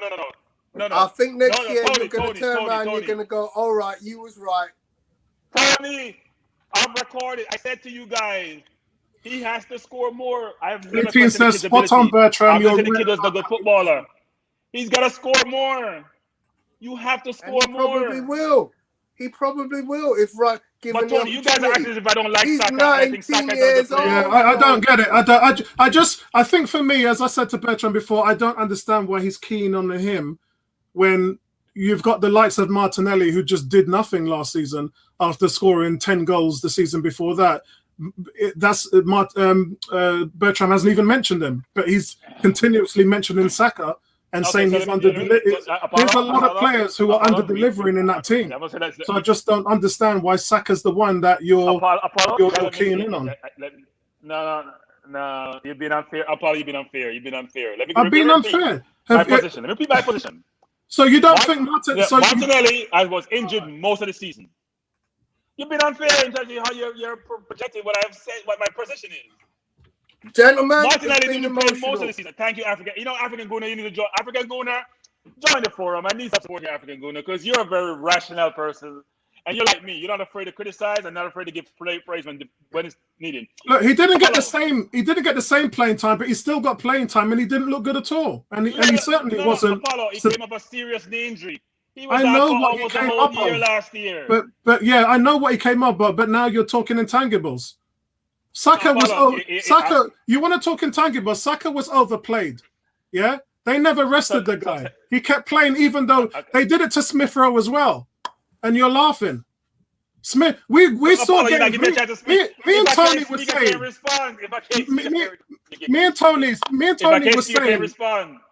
Me and Tony was saying in some games where Smith Rowe was after 5 minutes we're saying, why are they playing the guy? He's knackered. And they said the same to Saka as well. These guys were overplayed. And why are we having this conversation in the first place? Because the veterans who are highly paid did nothing. Nothing. So we're talking about the kids. To come in at a young age. Which better? No. But can I get a chance to get a word in? Can I get a word in? So here's my wording. I'm an equal opportunist. I try to be as objective as possible. And my problem is that we're not calling out situations which are not helping us to be successful. Look, I've said Aubameyang has not gotten better than a 5 average for the entire season. And I've gotten grief on that on this forum, and I've gotten grief from people who think, and especially in AFTV, who believes because he's their friend that they can't criticize him. And it's only when he's being so bad that they criticize him. I'm objective. If you're playing well, I'm going to laud you. If you're not playing well, I'm going to call you out. So let me say this about Saka. A brilliant kid, and yes, Tony is 19. But whether he's 19 or 15, Tony, if he scored 5 goals in the season, if my front score for his 5-goal, Tony, is 20 goals for the season, that's not good enough. Because my midfielder doesn't score a goal. I can't afford that. I can't afford you, no matter how young you are, if you're not scoring the goals, so I can move up the table. That's my point. It's not about the player and his ability. It's about the output. So you keep talking about what he's done. What's your expectations from Saka? What would you expect him to do? What do you want? 20 goals out of him? 15? Okay. So here's my thing, guys. Here's my thing. If you're gonna play an Arsenal team and you're gonna play up front, you can't score 5 goals in a season. You get paid. This is not free. You get paid $50,000 a year. Well, he's making a 5-year contract. I think it is. Not as much as Pepe. Yeah, but you're putting your hand to your head. And I'm saying, Tony, you agree my forward can score 5 goals a season, Tony? So, because none of it makes sense. Like you just said, you play up front, you're expected to play. How many games did he play up front compared to how many games played in the midfield? I mean, there's so many different variations to You're your. the stats man, Apollo. That's a rhetorical question. You're the stats man. You're a rhetorical question. Answer the question, Apollo. Yeah. Well, I know it wasn't. You're supposed to know. Well, I know he wasn't a forward player for the games that he played. Most of the season. He was a forward player. Most of the season. He played more games than Pepe. Pepe's production was double his in the Premier League. Pepe played. He started. Pepe had 16 games, scored 10 goals. But we're not talking about. But I don't listen too much. I don't think we're going anywhere with this discussion because we've all got our opinions because on it. You're losing the conversation. No, I'm not losing. Nothing. I'm not. I'm not losing when I know that when I believe what my thoughts are on the player. Tony has his thoughts. You have your thoughts, and that's how a discussion's supposed to go. We're not all supposed to agree Tony on just something. says I'm wrong. Guys, here's a we drift. I said Brighton defense is better than our defense. We start comparing man to man and realize it's not working out really well for us. So we pivot the conversation. Because it doesn't make any sense. Yeah, it doesn't make. We're Lamptey, you said Chambers. Hey, Apollo. I respect your opinion, Apollo. I think you're great at what you do. Apollo, you said Chambers is better than Lamptey, Apollo. You lost our credibility with your entire audience. Chambers I just don't rate Lamptey as much as you and Tony do. Sorry, I just don't rate him as much as you. I watched Lamptey last season. And last time I don't rate Chambers as much as you do. Yeah, and that's fair. Yeah, that's fair. And Tony, you don't rate Nketiah. You don't rate Nketiah as much as I do either. That's fair. That's true. Yeah, there's nothing wrong with that. I'm not gonna do backflips because you don't agree with me. I'm just saying this. Can I say this? Lois Dunk, Ben White, and Lamptey are better than our right back, left back, and 2 center backs. Lamptey, Lois Dunk, and Ben White are better than Chambers, Gabriel, and Holding. I don't think that's indisputable. So when you jump off the cup and say, well, they finished 14th and we finished 3rd and all that, and I'm sitting here thinking, I actually do check the stats and I check the playing the position. And before I open my mouth and say things, I actually think about before I say it. Not on top of my head, I'm saying this. And when people in the audience say Bertram has lost his marbles, he has Bertram. Go check the stats and check the player's capability. Bertram. Yes, Tony. You just said that they had a better defense than us. Yeah. They also had a better center CDM in front of them. Yeah? Because we all know Bissouma is a beast. Yes. So how did they concede more goals than us? Because as we talked about before, defense is 11 players. So they have 5 of the best. They got 5 of the best. They got 6 positions open, Tony. They got 6 still open. No. The goalkeeper wasn't better than ours. Their goalkeeper wasn't better, right? Who's that They're goalkeeper? Right. I didn't say goalkeeper was better. No. We have tape here, Tony. We have the tape. Their goalkeeper was better than ours. Our goalkeeper's not great. He's better than theirs. D says, I'm okay with that name. By the way, Tony, your goalkeeper has contributed to that 3rd we finished in terms of goal score. Your goalkeeper is the one stopping the shot. He had to do a decent job. We can't just give it to the back 4. D says he's okay with El Nene, and that's the problem. So we're trying to say we like average players now. Sentiment says he's okay with El Nene too. Sentiment says, so Bertram, you're rating Pepe now. Top GA in the team. Pepe was off. Wait. Can I answer the previous question? You answered the previous question about Pepe. I got to fly through them. The Formula One starting, so I've got to run. Kuke says, Tony, don't try and understand it. Sentiment says, Brighton play most games in their 18-yard box. So how good is Ben? That's a lot about the defense, doesn't it? No, Ben is a good player. I have played with Leeds when I know really well at Leeds. They rated him pretty highly when he was there on loan. So I think the answer to that, Bertram, is he was we'll in League find 2 out. 3 years ago. I think, Bertram, the answer to that question is we'll find out how good he is when he comes to Arsenal, because the expectations when you're Brighton is to survive in the Premier League. The expectations when you play for Arsenal is to get into the top 4. So we'll find out how good Ben White is. I think people think Maguire wasn't good. I think people think Maguire wasn't good, and he's proving them wrong. So Yeah, true. I agree. All right, guys, I've got to run because the Formula One is just about to start. And so I'm going to go and cheer on Lewis Hamilton now. Okay. So, guys, we've got the Inter Milan game next. I got to be honest with you two. I don't even know what my expectations are. If my expectations are that you just get rid of some of these damn players. I don't want to watch Willian running around in preseason when I know that the guy shouldn't even be here. And he's not the only one. I'm not centering him out. I'm just saying, Kolasinac, yeah. Why are we seeing these players in you can't get rid of William, Apollo. You and can't then get you're rid of asking William because nobody's going to pay the salary. Nobody's going to pay their salary for the ability that they have. No one's going to pay William 200,000. You have to get rid of 100,000. You can't get rid of them, Tony. You got to pay their wages. You got to supplement their wages, Tony. You got to supplement their wages. Yeah, I mean, you know, with Ozil, when Ozil left and you supplement Ozil wages, you got to supplement their wages. Yeah, just like with Bale with Tottenham. You know, we don't know what's going to happen. Yes, same thing. Yeah, same thing. It's the same thing there. And remember, his wages, it's not that he's only on 100 grand a week, so it's not difficult. It's not the hardest thing to do. But the problem is, for 100 grand a week, he doesn't produce anything. He doesn't produce anything. It's amazing how much English teams overpay for wages. When you try to move people to the Bundesliga or League One or even Serie A, you realize that wage differential is huge. Oh, yeah. 50K as higher earners in yeah, I know, I agree. Remember Nicholas Bentner was on 52 grand a week and we couldn't even move him. You know, so I agree with you. I totally agree. Guys, I'm off to watch the Formula One now. Good luck to Lewis Hamilton. I hope he wins it. 17-lap sprint race. It's the first one in the history of Formula One. It's a format that they're just trying out today at Silverstone to see if it works. So I just hope he blows it apart. But guys, I got to be honest with you. Every year recently, I go into the season with zero expectations of Arsenal, and I don't think anything is going to change. And look, fans are sitting down there waiting for the next big thing to be signed, the next big player to come in. Locatelli is no interest. Aouar went from I want to play from a team in the Champions League to okay, let's have some talks. Now he's saying he wants to, because there's more interest now. A couple of teams now are involved in hunting down Aouar. Now he's saying, I want to play in the Champions League again. We're just going to have this thing where we're just going to be hunting for players in that pack. I think I talked to Nick Ford and Greg about it in the forum today, where Liverpool just said, okay, we're not going to get the best. We're going to go to Southampton and get Mane. We're going to get, Dijk. And we're going to get Salah. We're going to pay 30 million for these players. We're going to get Firmino.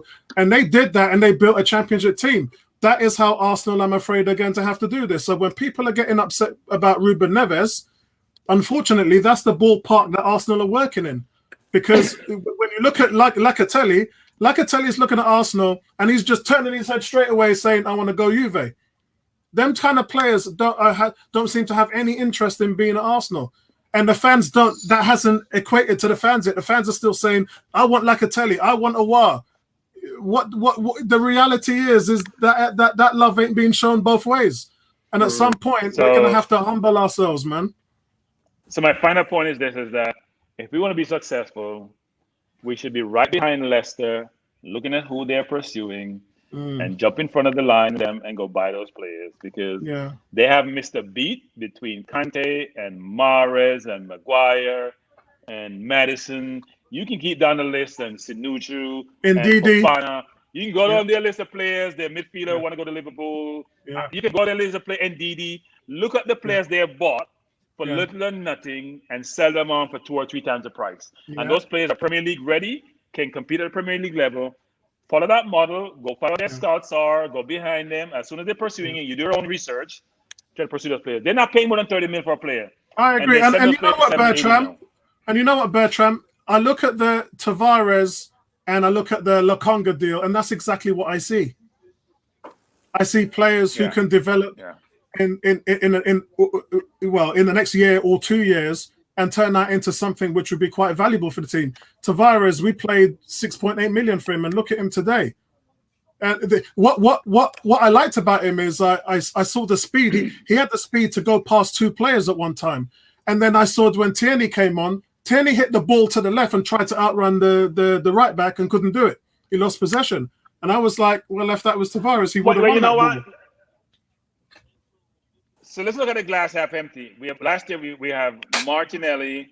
We have bought Tavares this year. We bought Tierney last year. We bought Gabriel. We have brought Smith Rowe into the mix. We have the great Saka is in the mix.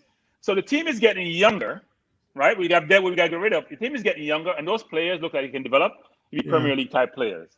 So we're going to supplement that with Ben White. We need a goalkeeper, frankly, because I don't think Leno is the solution. But at least you can see, if we're patient, which none of us have that patience because we want to compete, you can see the young players coming in who may have long-term future, Lasanga coming in. If those players produce like we expect them to, given their age, given their upside, then we should be in a good spot in the next 2 to 3 years. Not next year, probably. But the problem is going to be the parties that we're going to get older, which is part of the challenge. But most of those players are younger, apart from maybe Partey we have brought in more recently. Yeah. And if we can supplement that with a couple of midfielders and maybe one other upfront player and a goalkeeper, we should be in good stead.